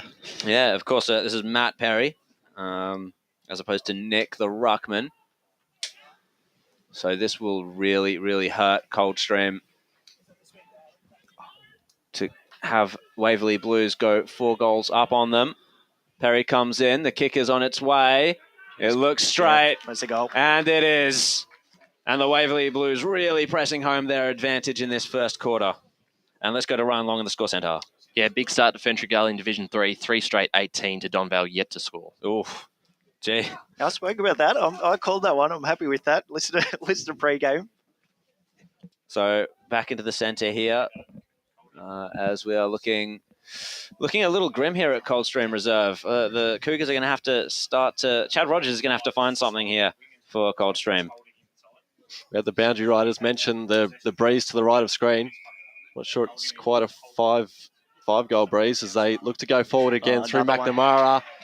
And the lead out there from the forward of the Waverley Blues. Williamson, it might have been. It's Just Perry those, again. those strong rather. leads. Those strong leads. It's a credit to them. They present so well, and this is what we sort of thought was possibly going to happen. That was training drill sort of stuff out of the middle there, with McNamara getting the clearance. They love a long shot at or a long runner. So Perry now strolls in, looking for Waverley Blues 6, would you believe? In the first term here, strolls in, and his set shot kick is as accurate as they have been today, despite the two points, but that's their 6th. Just saying as well, Sam Myers, just number 5 for Waverley Blues. He's picked up about 5 disposals. He's just been on his own. Coldstream just need to get someone on him and stick on him, because this is getting ugly, and it's already in the first quarter. They just need more defence, and if they get the defence right, then they'll be right for this game, because they've got enough firepower through the midfield as well. Like they've got Carrigan and Craig as well. So interesting to see how this last couple of minutes can go. Let's go to Paul in the stats really quickly. Well, Waverley are just well on top, and they're absolutely annihilating Coldstream in inside 50s 12-4, and they have taken 6 marks inside 50 to 1 Waverley, and have kicked 4 goals 2 from it. So they've just been going bang bang in front of goal. So we'll see right now if Coldstream can get that next inside 50. As the ball is in the hands of Pesamenti. Oh, he just missed. I think that's Griffin there. No, it's just a high free kick there to McInerney. In fact, it was. He gets the handball off. Pesamenti again gets the ball inside forward 50. Fritsch is the obvious target, and he takes the mark out in front. Well-timed run there at the ball for Darcy Fritsch. He's going to go back and really try and, well, as the first goal for Coldstream did, steady the ship once more a little bit. This is a big-time goal. He has to kick this one to keep him right in it. Like, This goal here this could be a really good tick to finish off the quarter that they finally kicked 2 goals, so it'll be good. Yep, so he comes in, he's going to kick from, I'd say that's about 40 to 45 out. He's going to just run around a little bit, get some more leverage up towards the goal square. Is it going to fall a little bit short? It does. Hands to it. Not quite. Conti might have kicked that goal. Oh, it's just missed, unfortunately. Good opportunistic little snap there from Conti. Kicked 6 last week against Scoresby. Couldn't find the goals that time. He's been a little bit quiet today, Conti. Yeah, indeed. Let's quickly go to the score centre with Ryan. Berwick back in front, 2-2-14 over South Croydon, 2-1-13. Then Vermont hit the lead against Park Orchards, 19-14. It's a little bit of a risky ball there to Strongman. Laying the tackle was Griffin. That was well done, Griffin. It has to be rewarded. And it has to be, indeed. So Coldstream get a repeat shot at goal here on the siren. On the quarter-time siren, that is. And Toby Griffin will go back and attempt to really save Coldstream from a bit of an embarrassing first quarter. They don't want to give away a free kick here. No, absolutely not. Just as well, like, that they can keep it in there 450. Like, it's really good to see as well, and this will be huge from the siren. He comes in, Griffin. He kicks it. Yeah, he's dubbed it. And his teammates will go around him. That's quarter time. Oh. And a bit of consternation on the goal line there. We'll have a look at what the actual score was.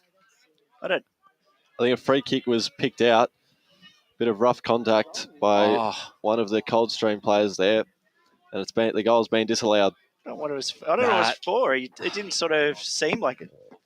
That is he a ran off his heartbreaker. mark. I'm being told. He ran off his mark. Oh, Griffin. No, Toby Griffin. That is really unfortunate, but all he can do is go back and hope. Let's quickly go to the... Look at that replay. I don't see where he's gone. Like, it's pretty much sort of straight line from there. But, yeah, interesting. That's rough. That's really rough. Just quickly looking at the goal scorers for that term. Liam Cogar, of course, with 1 for Coldstream, and then for the Waverley Blues, it was Josh Williamson placed, Daniel Plaisted, both with 1, and then 2 each to Omar Mohammed and Matt Perry as we go to the break here at quarter time. Join us on the other side for the Eastland match of the round. Today at Eastland, Lucy's trying on jeans for a momentous occasion. Coffee with the ex. She needs jeans she can move in because she's definitely moved on. Jeans that get a second look, but don't give any second chances. Jeans that say, why yes, I have spent the last 8 months in a post-breakup juice-cleansing, kickboxing, personal training frenzy. And it looks as though she's just found the perfect pair.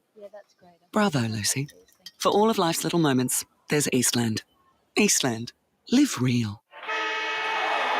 Sprained your ankle, bursting through the banner? Broke a finger, high-fiving the ruckman? Or did you run into the goal post again? For bumps, breaks or bleeds, be seen sooner, close to home at Knox Private 24/7 Emergency Department. The preferred provider of emergency care to the Eastern Football Netball League, you'll generally experience shorter wait times. You don't need private health, but there is an out-of-pocket fee. Be seen sooner, close to home at Knox Private 24/7 Emergency Department, 262 Mountain Highway, Wanturna. At Yarra Valley Water, we know reducing your shower time or show time to 4 minutes can save you an average of $200 a year on water and energy bills. Shower shorter. Save water. Authorised by the Victorian Government, 1 Treasury Place, Melbourne. Running and jumping can be really painful for girls, especially in contact sport. Boob Armour supports your breasts, minimises the bounce and guards against impact and injury. Feel confident, feel supported, available at boobarmour.com.au. Do you feel good about your bank? Because there is a bank you can feel good about. They share their profits to fund big community projects, small community clubs, and vital emergency services. They've given $250 million to help Australian communities thrive. They have all the products and tech you expect from a big bank, with service you don't. It's Bendigo Bank. Feel good about who you bank with. Try Bendigo. Search bendigobank.com.au or search Bendigo Bank near me. How would you like to be celebrated? I think I'd like to be celebrated with lots of music, dancing, a bit of a party. I'd like to be celebrated at the pub with a few frothies. Maybe some colourful balloons, my favourite flowers. How about some glitter? I'd like to be celebrated in space. Outdoors, having all my family and friends together. At Tobin Brothers Funerals, they know that every life is unique and they think that every celebration should be too. Find out more at tobinbrothers.com.au. Tobin Brothers Funerals, celebrating lives. Sprained your ankle, bursting through the banner? For bumps, breaks or bleeds, be seen sooner, close to home at Knox Private 24/7 Emergency Department. You'll generally experience shorter wait times. Knox Private 24/7 Emergency, 262 Mountain Highway, Wanturna. At Yarra Valley Water, we know reducing your shower time or show time to 4 minutes can save you an average of $200 a year on water and energy bills. Shower shorter. Save water. Authorised by the Victorian Government, 1 Treasury Place, Melbourne. EFL Saturday Game Day continues. Let's head back and go local for your footy. Eastland match of the day. This is Waverley Blues getting off to a blazing start against Coldstream, 6-2-38 to 1-1-7. As the players are breaking from the huddle. Let's go down to Brett Beston, who's got Chad Rogers, the coach of Coldstream. Thanks, boys. Chad, pretty tough first quarter for you. What do you need to do to get back into the game? We just need to be a bit cleaner with the footy. Our fumbling obviously gave them the chance to be able to run forward of the footy, and their entries to their forwards gave our backs no chance. And obviously a bit tough around the contest as well. Yeah, we want to be stronger around there and just being a bit cleaner. Just the first gives were missing the target and therefore put us on the back foot. Good stuff. Thanks, mate. Thanks, Besto. As we've got, let's have a quick around the grounds check with Ryan Long. Yeah, just a few updated scores. Heathmont have jumped out to a bit of a lead against Oakley District, 7-1-43 to 1-2-8. Whitehorse in Division 3, 7-6-48 lead Glen Waverley by 40 points, just the 8. And Baldwin 4-8-32 lead Noble Park 2-2-14 at quarter time. And East Ringwood 4-3-27 to 1-1 South. And our man Blakey Montrose with a 1 point lead, 15-14. Let's go to John O'Van on the boundary lane now.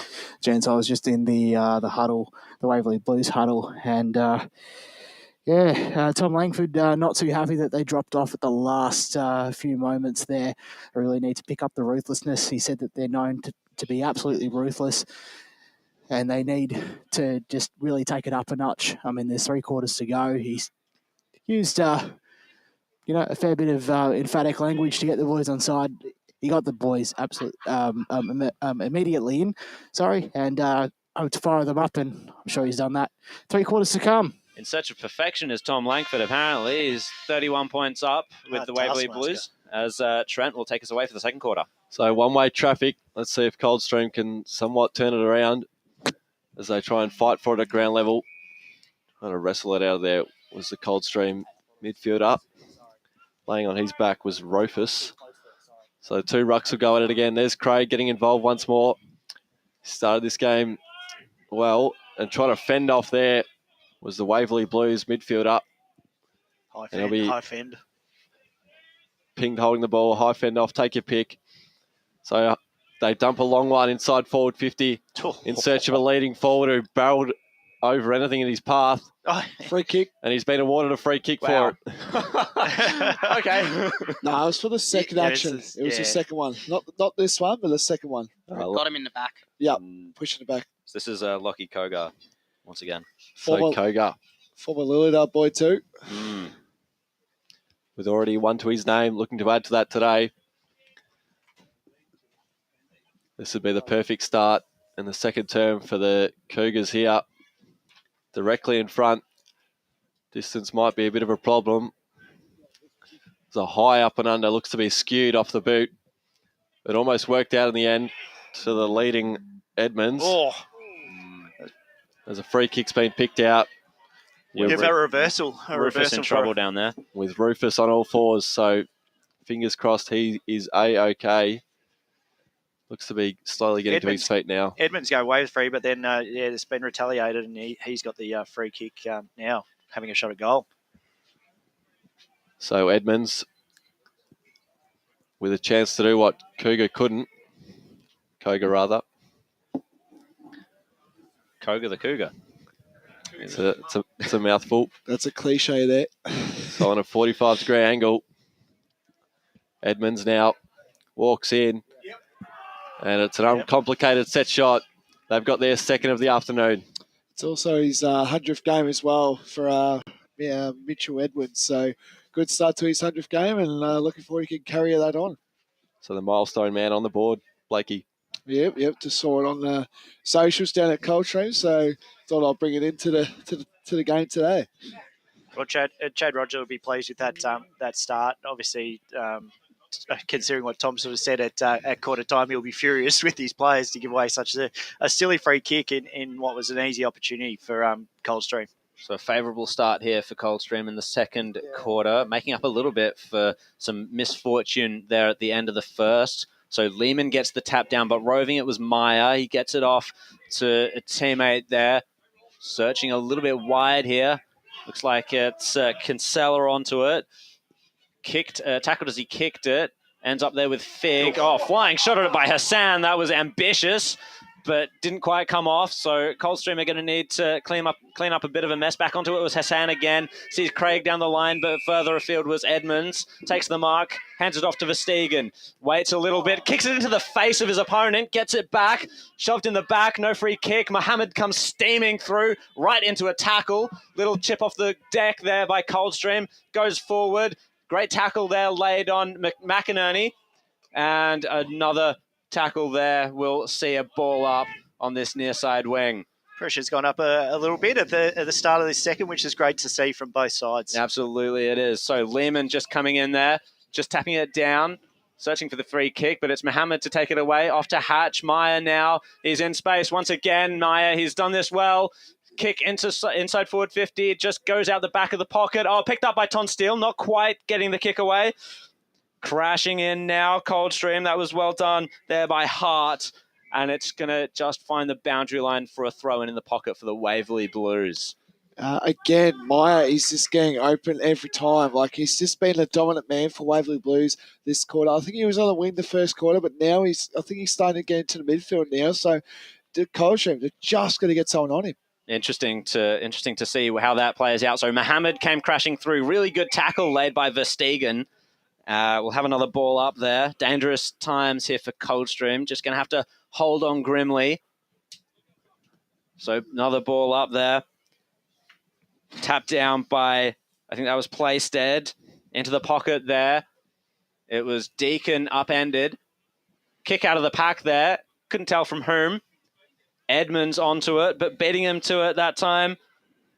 Waverley Blues get the handball over the top. Now it's found Hawkins. Hawkins going to run on with it. Sharing it round. Crashing in Rufus. Gets a handball into space. calls of ball from the boundary line there. Craig slung over the line and will get a throw in here. Bit of biff now. Fig's not happy.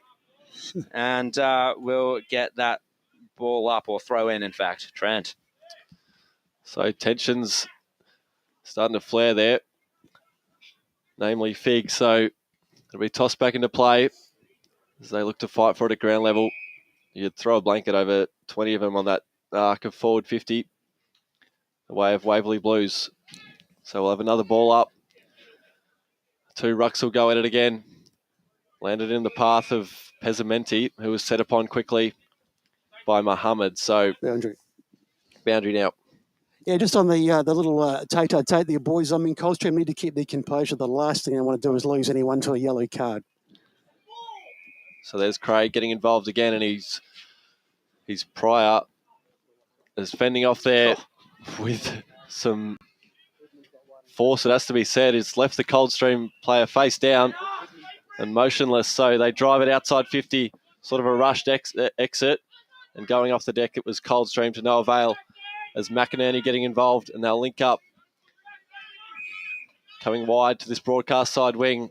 They'll thump a long one into space. Fritsch leads that race, and he's bumped off it, and the boundary line may win out, although they do well to flick it back inside into the path of Carrigan, who sets sail with a long one. Huge mistake by Hatch keeping it in there. And they're ecstatic, the home side fans, as Carrigan slots through their third. As we head over to Ryan now around the grounds. Yeah, quarter time update for Doncaster East Blackburn. That Doncaster East 5-5-35 lead Blackburn 1-3-9. Back in Division 2, Knox have got the jump on Mulgrave 14-1 at quarter time. And Templestowe Baronia, Templestowe lead by 7 points, 21-14 in a interesting game there. Just another one as well. I've just noticed as well that Jesse Lehman, he's playing a bit back, so he's going to be obviously doing the ruck as we speak right now, but he's also surging back as well, helping his backman out, which I think is really good. Let's quickly go to the boundary line with Brett. I'm just going to put my nomination in for goal of the day. That Darcy Kerrigan goal was pretty handy right up there at the moment. I think the clubhouse leader for Tobin Brothers goal of the day. Thanks for that, Besto. Let's see if Coldstream can keep the momentum up as they win a free kick here from the middle. Oh, there's feeling in this one, as picking himself up there was Butcher. Let's quickly go to the stat centre with Paul. They've done well to get themselves back in the game here, Coldstream. They've kicked 2 goals from their 2 inside 50s this quarter. Here's another inside 50. Can they continue that trend? Tackled, though, held up in the pocket. Good job there by Turner. Ben Turner it was to lay the tackle. They've been really well here, Coldstream, locking in their 450, which is good to see. And they're keeping the pressure alive, which is good. Yeah, it really turned up for this second quarter, thankfully. We definitely have a game on our hands now. Of course, it's Coldstream 3-1-19. Waverley Blues 6-2-38 as burying his way through and trying to release the ball. That was Isley, I believe. And we'll get another ball up there in the pocket. So Waverley Blues just struggling to take it out of defence now. Not finding any clear possessions, but this time just a bit of a tumbling ball. It looks like it's Smith onto it, though, for Coldstream, although Mohammed was agile at ground level. Couldn't quite handle it, though. It's going to come out to Pesamenti, although there's a free kick picked out. And Coldstream can go again through Deacon. Verstegen now is the handball option. High ball. Looks like the eyes, sun getting in the eyes of the Coldstream forwards, so no mark taken, and a free kick picked out, however. Let's see who it's going to. This looks like it's going to be Carrigan, who just kicked that last one. So Coldstream really, really trying to put home this advantage here in the second quarter. Yeah, clear free there. That was a good throw there. Yeah. Definitely for sure. I think he was throwing it back to the fielder like in cricket. So Carrigan to come in, try and kick his second here. Important player for Coldstream, kicks an important goal. Great goal. And Coldstream really finding their way back now. Just saying as well that they're really locking in their 450 score. Like, when have you seen this quarter that it's stuck in Waverley's 450 this quarter? Like, you would say barely, that's for sure. And it's definitely coming in for sure when the pressure's on. And Coldstream right now, Like if we had like a pressure thing on the screen, Pressure gauge. Pressure gauge, like on Fox Footy, you would definitely see Coldstream is very high in the pressure game. Let's quickly go to Ryan Long in the score centre. A couple more quarter-time updates. Norwood lead 15-3 over Doncaster, and East Burwood 12-7 against the Basin. So the hit out one there by Perry. He gets his handball out into space, although collected quickly there was the winger for Waverley Blues, and it'll invite the Coldstream midfielders to go to work. They can send it inside 50. Turning tackler there was Edmonds. And they can raffle it on the far side, Waverley Blues, although a free kick's been picked out again. So it'll go the way of Turner, collected high. The tackling pressure's been great from Coldstream in this second quarter. You don't mind giving them away every now and again just to make sure they earn it. They go short to the long sleeve. Miller, I think. Wearing Miller for the Waverley Blues. He surveys the scene ahead and then just dumps a long one high onto the head of the ruckman in Perry. It's off hands, and Coldstream have had the numbers at ground level, so they can pull the trigger inside 50 if they want it, and they do. They've got Fritsch running goal out back. It bounces off his chest, and he was infringed in the process. Oh, blocked apparently. Yeah, Hawkins was going up against him, but I didn't see much wrong with it. We'll see it on the replay in a second. Geez, free kicks certainly playing its part in the Eastland match of the round. Saying front on contact, but I thought he had a hit at the ball there, Hawkins. So yeah, hard luck on that one. They've also not relying, like, this is Fritsch's really first real attempt going in for goal. So, he missed one before, but this is it. So Fritsch opens up the angle. No, and he's missed. Well. So unable to add to his 26 already this season. Yeah, like they say, they're not really having to rely on Fritsch. Like, this is probably his second attempt for goal, and he's missed both shots. So, yeah. Sorry, Blake. They've had strongmen on him, and I thought he's done a very good job so far. That was sort of the first sort of mismatch with Hawkins there. Yep. So taking the kick in here is Simon Hawkins, who we've just been talking about. Waverley Blues just holding on here all of a sudden. So the kick comes out to English, I believe. Just steps around Carrigan. Doesn't happen often. And the kick comes down the line. Sheldon Smith was waiting, but it's been scooped up by the more agile Mohammed. Takes a bounce. Gets the handball off to Rufus, and the kick forward now goes to Perry. And that is what happens when they get you on the rebound here, Waverley Blues. Perry goes low and hard. Oh, not quite to Williamson. So can Coldstream recover this? They can through Pesamanti. And now Koga gets the kick. And a saving mark there taken by Price. So Price goes forward, spearing ball into the centre. It's been marked. And now they go forward again towards centre half forward. Carrigan is there taking the mark. Just looking for options. Has he got anything obvious, i.e. Fritsch or Edmonds? No, he's going to go back and take a shot. This will really, really level the playing field here. Of course, on the Bendigo Bank scoreboard, it's Coldstream 4-2-26. Waverley Blues 6-2-38. This kick for Carrigan could even things up. Well, not quite even things up. Bring it within a goal. It's on its way, and it's just drifted right and gone over for the one behind. Yeah, just back to that passage of play there. That is called one-way traffic. You know, they just make the ball look, that play there made that look so easy, and obviously they could get the mark there, but really good passage of play there, and that killed Coldstream, just that play before. Let's go to Ryan Long in the score centre. Yeah, a few more results. Mitcham up to a 37-point lead at quarter time over Croydon. In Division 2, South Belgrave trail Ringwood by 14 points. And in Division 4, Surrey Park lead by 11 points, while Croydon North 41-9 over Nuttawading. Well, Waverley Blues, they kicked it out of defence, turned it over, and now it's Mitch Edmonds going back to take a shot in his 100th game to try and kick his second goal of the day. The milestone man. Indeed. Yeah. So this will really really test him here on the length, I reckon. But we'll see. Coming in for his 30th goal of the year, Mitch Edmonds kicks it just before the arc. It looks good. Yeah. Oh, it's a strong kick and it's there. Coldstream fighting their way back. That's a big goal. That's a big goal and a great looking kick. I seen it came off the boot, but she was a fair way out. So decision making, and I think they're winning all the one-on-one or the ground level contests essentially. Coldstream.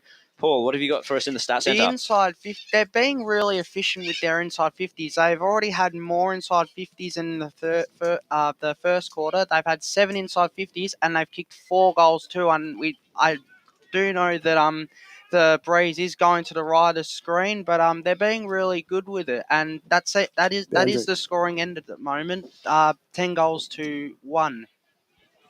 Yep, boundary. Yeah, don't underestimate that breeze, boys. It might not seem a lot from where you guys are sitting, but it is quite significant. It's not a gale by any stretch, but it's certainly significant, as we've seen with some of those kicks. So off one step, it was a hospital pass in the end, and it invited Hassan to get to work, although Rufus with a strong tackle laid on Isil.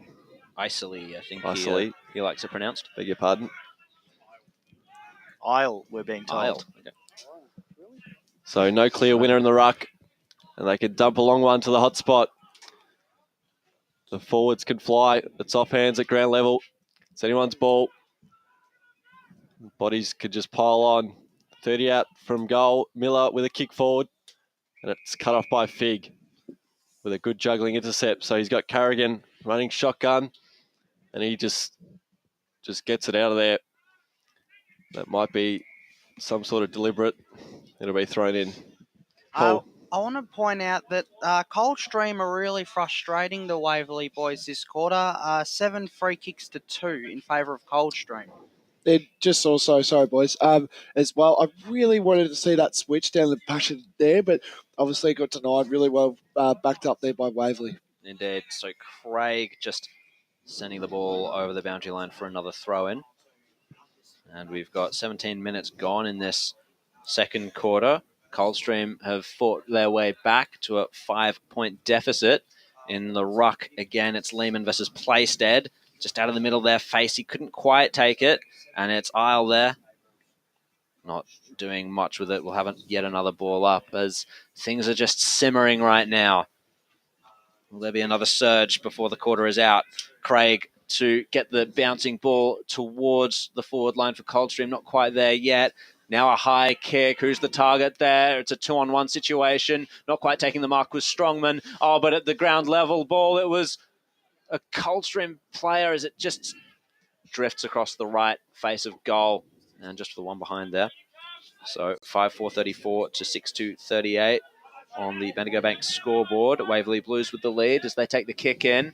The target there was Facey, but it was just way too wide, and we'll have another boundary throw in. Just at the club room end here at Coldstream Reserve. I've said this all day that Coldstream are really good at locking the ball inside their 450. I think it's only been about 3 times that it's gone into Waverley Blues' 450, so it's really good. I can see how they're getting closer, getting in front for this game. They know how to work this ground, don't they, Coldstream, of course. Definitely an advantage when teams come up to play here. The tap has found Isle as he kicks a centering ball towards the forward line. Bit of an outnumber situation in favour of the Waverley Blues. Strongman takes advantage and kicks it back to where it was. No mark taken there. Craig just about roved it. Carrigan gets it out to Isle. And that was a good smothering ball there by Kinsella. And we'll get another throw in. Yeah, great attack there by Kinsella. Otherwise, that was coming straight back into right in front of goals.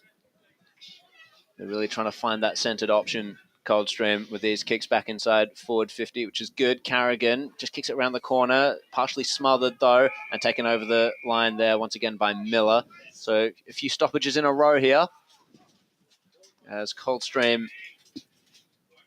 really trying to get that, find that, not the equaliser, but the one that'll put them in front. Edmonds in the ruck this time, taps it down. Meyer, though, gets it out, and Waverley Blues are out here until he fumbled. That was a crucial moment there, and the kick off the deck was marked now by Isle. He'll go back and see if he can launch it inside forward 50. Who's the target down there? It's Fritsch, of course. No mark taken.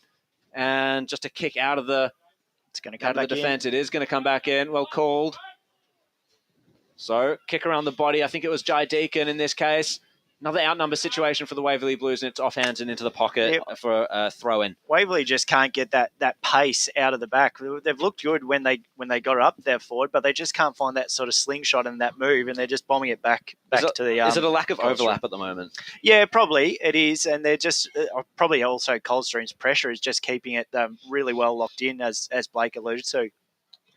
So it looks like finding it at the deck there was Deacon again, and it was marked by a Waverley Blues player in defence there. So taking time off the clock, although applying the smother there was Craig. Well done. And then just walking it over the try line. It'll be thrown in deep inside Coldstream's forward 50. That's the pressure we were just talking about. Like, to smother that, they're not letting up at the moment, Coldstream, and you'd be so pleased. Chad Roger would be so pleased with how this second quarter's been played. Just quickly, boys, I think that before that passage of play there between Cogar and Fridge, that's the first time they've got pretty much class hedge, you would say, for the whole game. They just need more space, you'll feel, and let that 12-target market and let Fridge crumb off there. So, yeah, that's the first time I've seen it, so hopefully it doesn't happen again. So we tick into extra time period here. The second term is stacks on sort of style.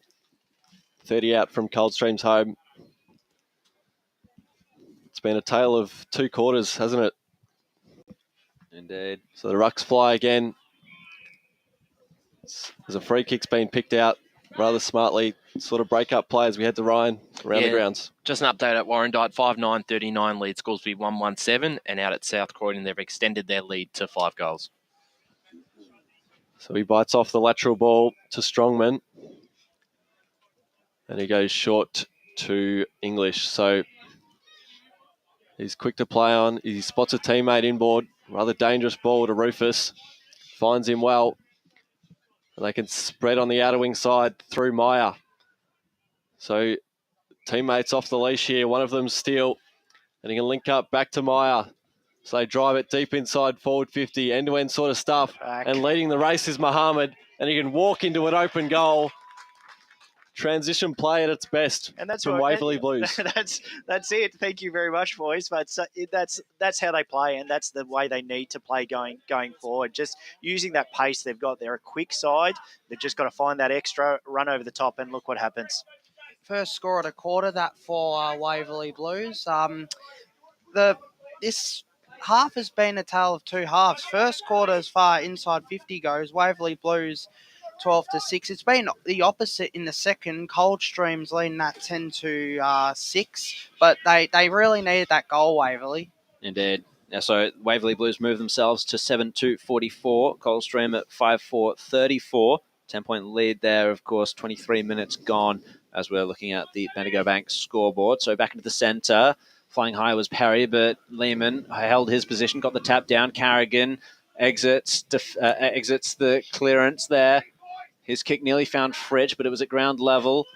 Firing a handball out of defence, Waverley Blues now. Overcooked the kick, and it's an outnumber situation here for Coldstream. Running onto it there was Andrada, and his kick was off hands. I've been pleased with the debutant O'Leary for Waverley. He's on Conti. Conti's been very, very quiet considering he kicked the 6 last week. He's obviously can find the goals, but doing a great job for his first game for the seniors. He definitely adds a new dimension to the forward line, Conti. So, yeah, good on O'Leary for wrapping him up. Speaking of being wrapped up, that was McInerney. Just lost the ball there.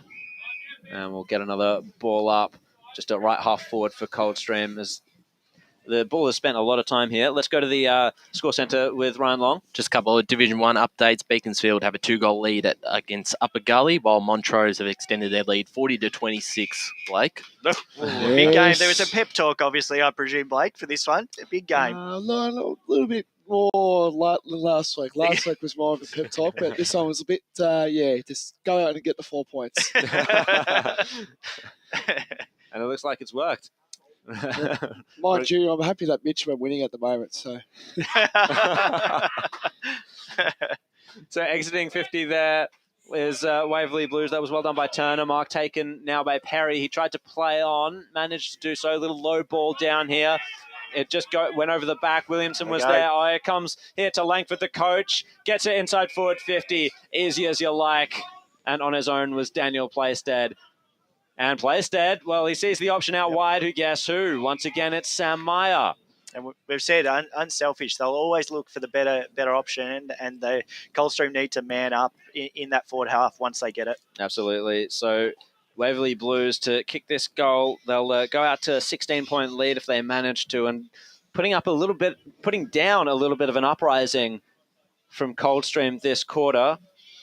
Damage not completely undone by Waverley Blues if he manages to kick this Meyer. He trots in. Does he continue the accurate trend of the day? Indeed he does, with a goal, and that is the Waverley Blues 8th as we go quickly down to the boundary line with John O'Ven. Gents, Tom Langford would be exceptionally happy with that goal, I suppose, even more as he was involved in that contest just prior to the 50. He just gave his opponent a cheeky tap on the back, Jai Deacon, and said, better luck next time.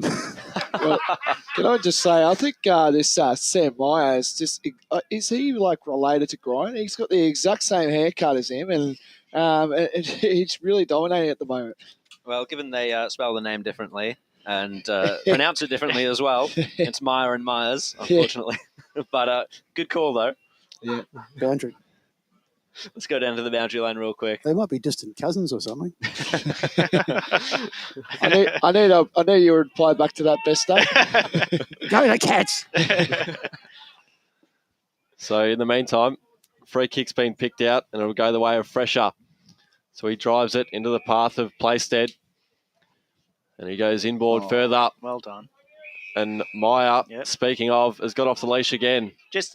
Sorry to interrupt there. That Playstead, that's twice to Meyer, and his kicking is spot on. He will always look. So Meyer called to play on now, and he just sidesteps his marker and drives a long one off target. So an anticlimax there from Meyer.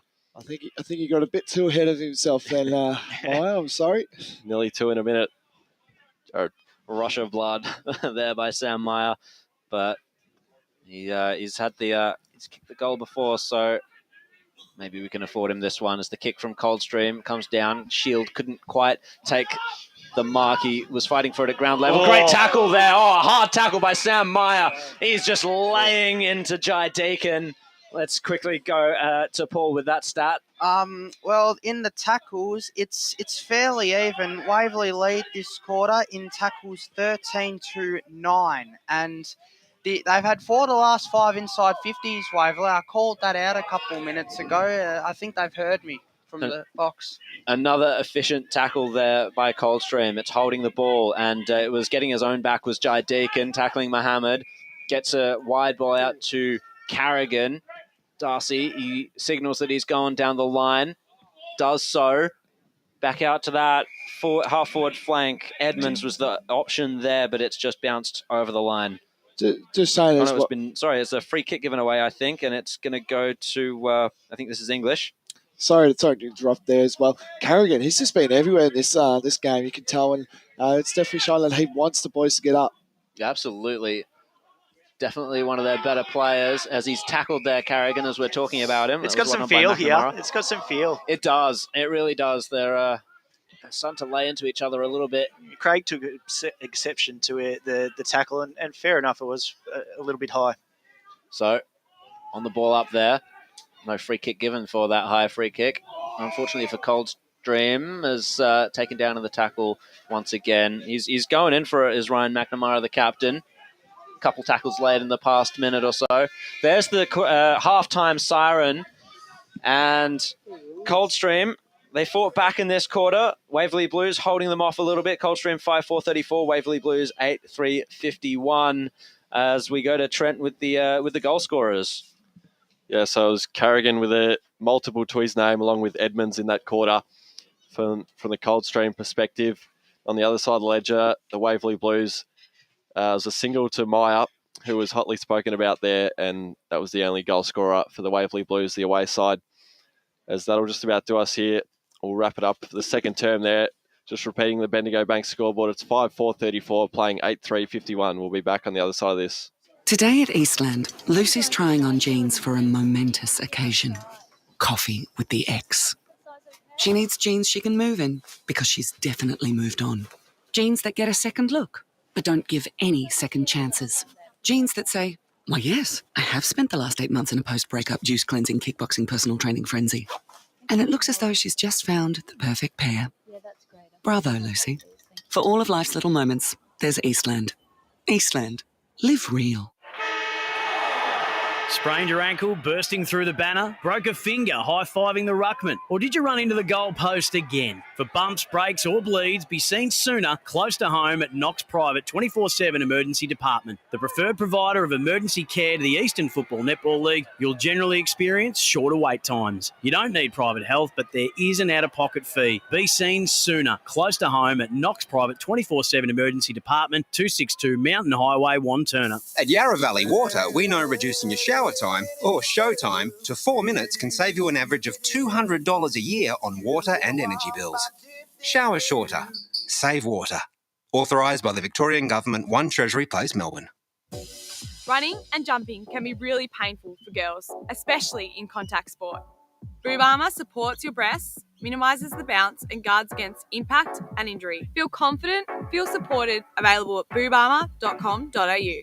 Do you feel good about your bank? Because there is a bank you can feel good about. They share their profits to fund big community projects, small community clubs, and vital emergency services. They've given $250 million to help Australian communities thrive. They have all the products and tech you expect from a big bank, with service you don't.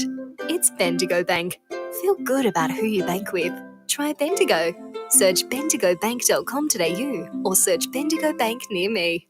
How would you like to be celebrated? I think I'd like to be celebrated with lots of music, dancing, a bit of a party. I'd like to be celebrated at the pub with a few frothies. Maybe some colourful balloons, my favourite flowers. How about some glitter? I'd like to be celebrated in space. Outdoors, having all my family and friends together. At Tobin Brothers Funerals, they know that every life is unique and they think that every celebration should be too. Find out more at tobinbrothers.com.au. Tobin Brothers Funerals, celebrating lives. Sprained your ankle, bursting through the banner? For bumps, breaks or bleeds, be seen sooner, close to home at Knox Private 24/7 Emergency Department. You'll generally experience shorter wait times. Knox Private 24/7 Emergency, 262 Mountain Highway, Wanturna. At Yarra Valley Water, we know reducing your shower time or show time to 4 minutes can save you an average of $200 a year on water and energy bills. Shower shorter. Save water. Authorised by the Victorian Government, 1 Treasury Place, Melbourne. EFL Saturday Game Day continues. Let's head back and go local for your footy. So welcome to the halftime show as we have a pretty interesting game on our hands here at halftime. It is the Waverley Blues with a 17-point lead. They lead 8-3-51 to 5-4-34, but some real signs that Coldstream was starting to get into the game after a bit of a slow start. Brett Beston and John O'Ven, and we've got Ryan, of course, who'll be giving us some scores in a moment as well. Jono, pretty interesting first quarter. Coldstream started to come back. It looked like they were going to get back and get pretty close at halftime, but the Waverley Blues, just in that last 5 minutes or so, they just reasserted their authority, didn't they? Yeah, they did. And look, big second half to come. I mean, I think in the change rooms, I think that Tom Langford would definitely be putting the pressure on his boys to definitely lift more than they ever have before. They need to go up another level each quarter because Coldstream are definitely red hot at the moment. And perhaps for the tipsters out there, sorry, perhaps they weren't expecting this, and Coldstream are definitely definitely in this game. I mean, look, anything can happen, and they have the breeze in the final term as well, which is pretty important. I was just going to mention that because the scoring end has been the clubhouse end, which is obviously the down breeze end, and we've seen significant scoring to that end. And of course, interestingly enough, Coldstream will have the breeze, as you say, in the last quarter. So if they're close enough, that could be a factor, unless we get some sort of wind change or something in the last quarter, which doesn't look likely. But I mean, players for Coldstream, they started to get their way back into the game. Darcy Carrigan, he's been absolutely colossal. Kicked a couple of goals, probably best on ground almost, and he really needs a few more lieutenants to go in with him if they're to get themselves back into this game. Although I thought Lockie Craig, he was quite tough out of the centre as well, and one or two of the others, but they just need to somehow find some more ball and get a bit tough around the contest to get themselves back into this game. Yeah, you mentioned Darcy Carrigan, 5 goals in the last 3 weeks, so he's very important for Coldstream as they try and hit the lead. I think he'll probably have add a few more goals to his name for sure. The interesting thing is, and I think as we sort of look at the game as a whole, you can see that Coldstream will want, and they're probably not going to get it as much today because it's going to be quite an open game, but they'll want the ball more on the inside because they're more of an inside side. But the Waverley Blues like it more on the outside. They've got more speed on the wings and on the overlap. So if it gets out, the Waverley Blues, so Coldstream really have to try and lock it in and make more of a contest, don't they? The other thing that I forgot to mention as well from the quarter time huddle was that Tom Langford really wanted the boys to ignore the short option and go long and actually use that space that you mentioned. As you said, if Coldstream want to lock it in, that pretty much plays to, if the Waverley Blues aren't switched on, it actually plays to that idea that if they kick short and make I suppose trying to figure out the worst of, the opposite of make the most, not make the most of their opportunities, then Coldstream will take full advantage. Significantly for the Blues, because we talked a bit about Williamson before the game, but he really hasn't been a huge factor. Just the one goals, but Omar Mohammed, he's popped up everywhere, not just the goals he's kicked, but he's been really good around the ground as well. He's got plenty of it, and he's linking up nicely with some of his other forwards and the wingers. So he's got 3. Perry's got a couple as well. So maybe it's something Chad Krieger's got to look at. He's got to try and put a bit of work into these guys and somehow stop them from getting the ball. Absolutely. It's I suppose you could say it's a fine art. Chad Rogers. I knew I was going to say Chad Krieger. Chad Krieger is the lead singer of Nickelback. I knew I'd do that at least once today. I was thinking you said Chad Warner as well from the... but Chad Warner, he's the Red Hot Chili Peppers, isn't he? You can tell I'm just into music, but sorry, but yeah, carry on. Yes, sure. Look, as I was saying, it's a fine art, the art of tagging, and perhaps if they don't want to put a tag on those players, I guess that remains to be seen, and it might actually, take their opposition off guard. Well, the other guy that got off the leash a bit, particularly in the back end of that half, was Sam Meyer. He was absolutely everywhere, and particularly he was really, really good in the tough stuff as well. So I mean, you can't tag everybody or watch everybody, but they've got a few to keep their eyes on because there's a few guys for the Waverley Blues side just threatening to get off the leash, aren't they? Yeah, absolutely. And I suppose if you have all the players 1-to-1 in a 6-6-6 configuration at all times, it would make for a different and more of a difficult game of footy for sure. If you want to tag everybody, it would make things a bit hard. Good point. All right, we've got a couple of minutes left before we go to a break, so we'll get some scores from Ryan, who's ferreting away in the score centre there. Rhino, what's happening, mate? Yes, we'll start at the top and start at Premier Division at half-time. Vermont have a 20-point lead over Park Orchards, 46-26. South Croydon have gone away from Berwick, 61-23. Your boys, Noel Park, they're struggling at the moment to hit the scoreboard, 22-38 in favour of Balwyn. Early days, it's not over. Still very early, of course. And Rowville, 6-7-43, have got a handy lead against North Ringwood, 2-2-14. Blackburn trailed Doncaster East by 20 points, 28-48. Jumping into Division 1, Mitcham, 46-24. So Croydon have cut back that lead just a little bit, while Montrose have extended their lead 47-26 at halftime. Probably the big shock here is Bayswater. They have a 20-point lead over Moorabah, 49-29. So that's a bit of an upset brewing if they can hold on to that. Looking into Division 2, it's Knox with another bit of maybe an upset here, lead Mulgrave by 3 points, 21-18. And out at Boronia, or out at Temple, scores level with Boronia and Tempe. Boronia's inaccuracy, 4-10-34 to Templestowe, 5-4-34. And then jumping into Division 3, Whitehorse have a pretty clear lead over Glen Waverley, 62-20. So they should be avoiding any relegation talk. And then jumping into Division 4, Surrey Park in a bit of a low-scoring game, lead Churnside Park 29-17. While out at Nuttawading, they came back in that quarter a little bit, but they're still 33 points behind Croydon North, 31-64. Great stuff. Thanks, Rhino. Those Mirrablebark results, an interesting one. It'll be interesting to see how that pans out. Just about time for us to wrap it up here on the halftime show. But, boy, we've got a really interesting second half in store out here at Coldstream. Halftime score, it's the Waverley Blues, 8-3-51, leading 5-4-34 over the home side, Coldstream. Thanks to the halftime team. We'll take a break and come back with the second half after this. Today at Eastland, Lucy's trying on jeans for a momentous occasion. Coffee with the ex.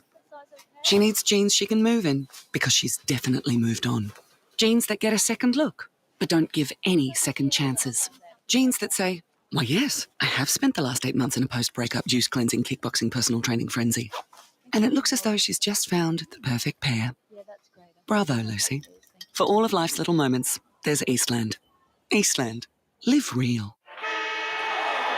Sprained your ankle, bursting through the banner? Broke a finger, high-fiving the ruckman? Or did you run into the goal post again? For bumps, breaks or bleeds, be seen sooner, close to home at Knox Private 24/7 Emergency Department. The preferred provider of emergency care to the Eastern Football Netball League, you'll generally experience shorter wait times. You don't need private health, but there is an out-of-pocket fee. Be seen sooner, close to home at Knox Private 24/7 Emergency Department, 262 Mountain Highway, Wanturna.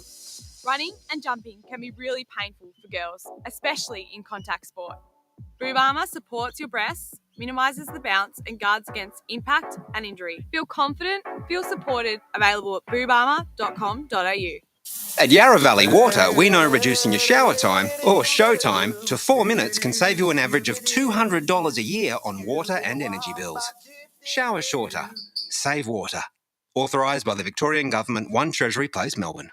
Do you feel good about your bank? Because there is a bank you can feel good about. They share their profits to fund big community projects, small community clubs, and vital emergency services. They've given $250 million to help Australian communities thrive. They have all the products and tech you expect from a big bank, with service you don't. It's Bendigo Bank. Feel good about who you bank with. Try Bendigo. Search bendigobank.com.au or search Bendigo Bank near me. How would you like to be celebrated? I think I'd like to be celebrated with lots of music, dancing, a bit of a party. I'd like to be celebrated at the pub with a few frothies. Maybe some colourful balloons, my favourite flowers. How about some glitter? I'd like to be celebrated in space. Outdoors, having all my family and friends together. At Tobin Brothers Funerals, they know that every life is unique and they think that every celebration should be too. Find out more at tobinbrothers.com.au. Tobin Brothers Funerals, celebrating lives. Sprained your ankle, bursting through the banner? For bumps, breaks or bleeds, be seen sooner, close to home at Knox Private 24/7 Emergency Department. You'll generally experience shorter wait times. Knox Private 24/7 Emergency, 262 Mountain Highway, Wanturna. Running and jumping can be really painful for girls, especially in contact sport. Boob Armour supports your breasts, minimises the bounce and guards against impact and injury. Feel confident, feel supported, available at boobarmour.com.au. EFL Saturday Game Day continues.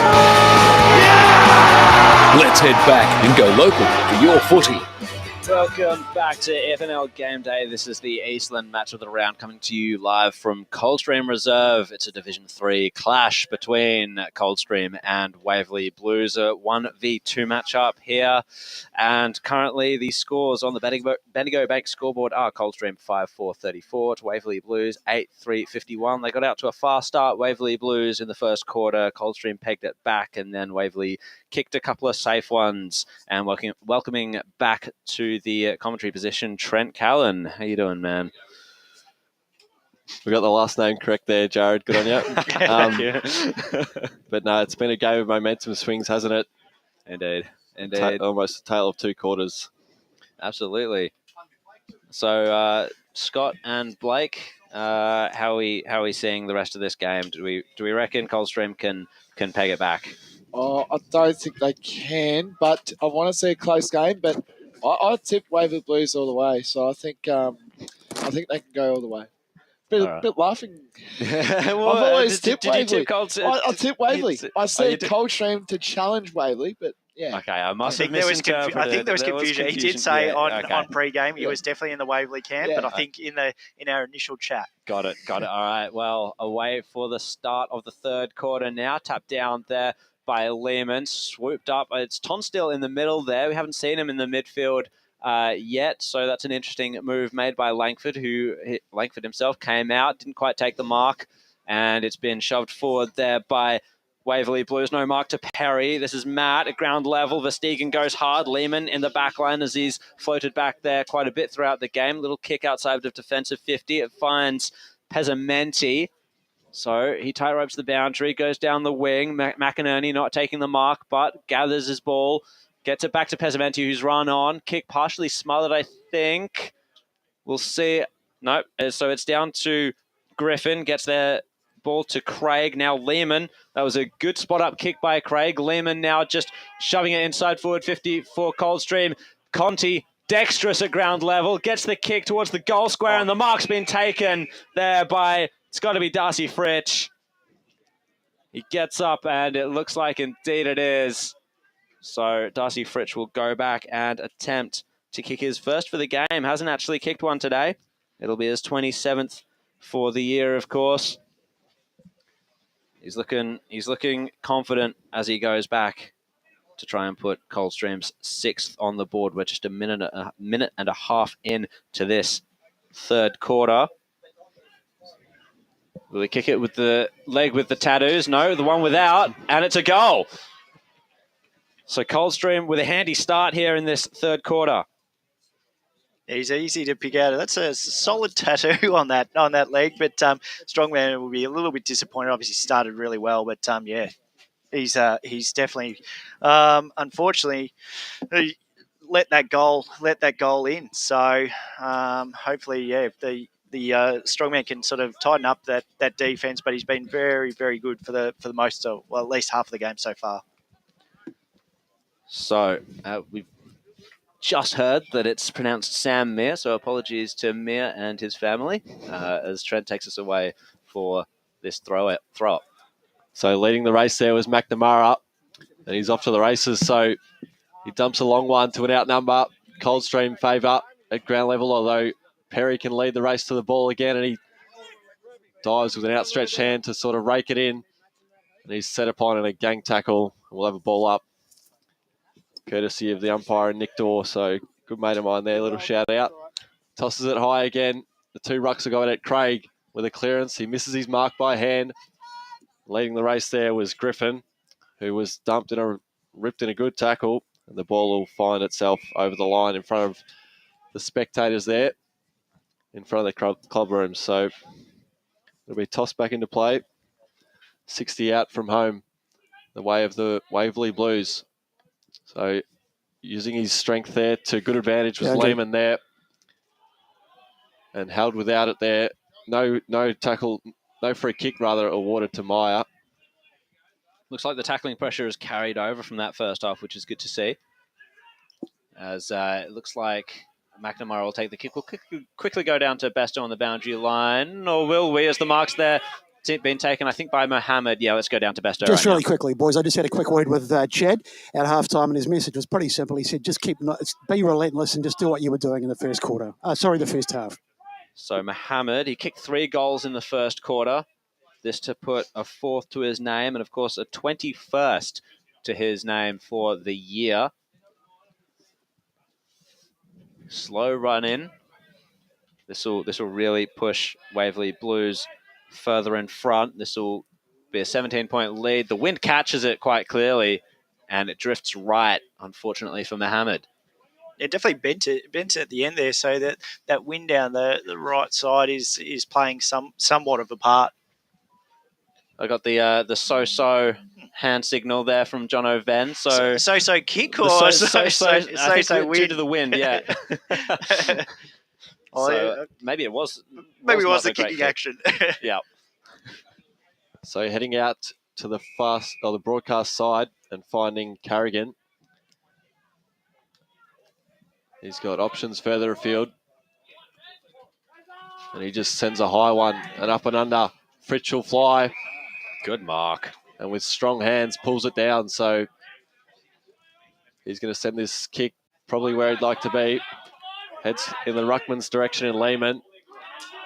He's got work to do at ground level, and he's set upon it a good tackle by a strong man, as we'll head to Ryan around the grounds. Yeah, big top of the ladder division battle at South Belgrave. They trail Ringwood by 11 points, while East Burwood have a handy lead, 55-14 over the Basin.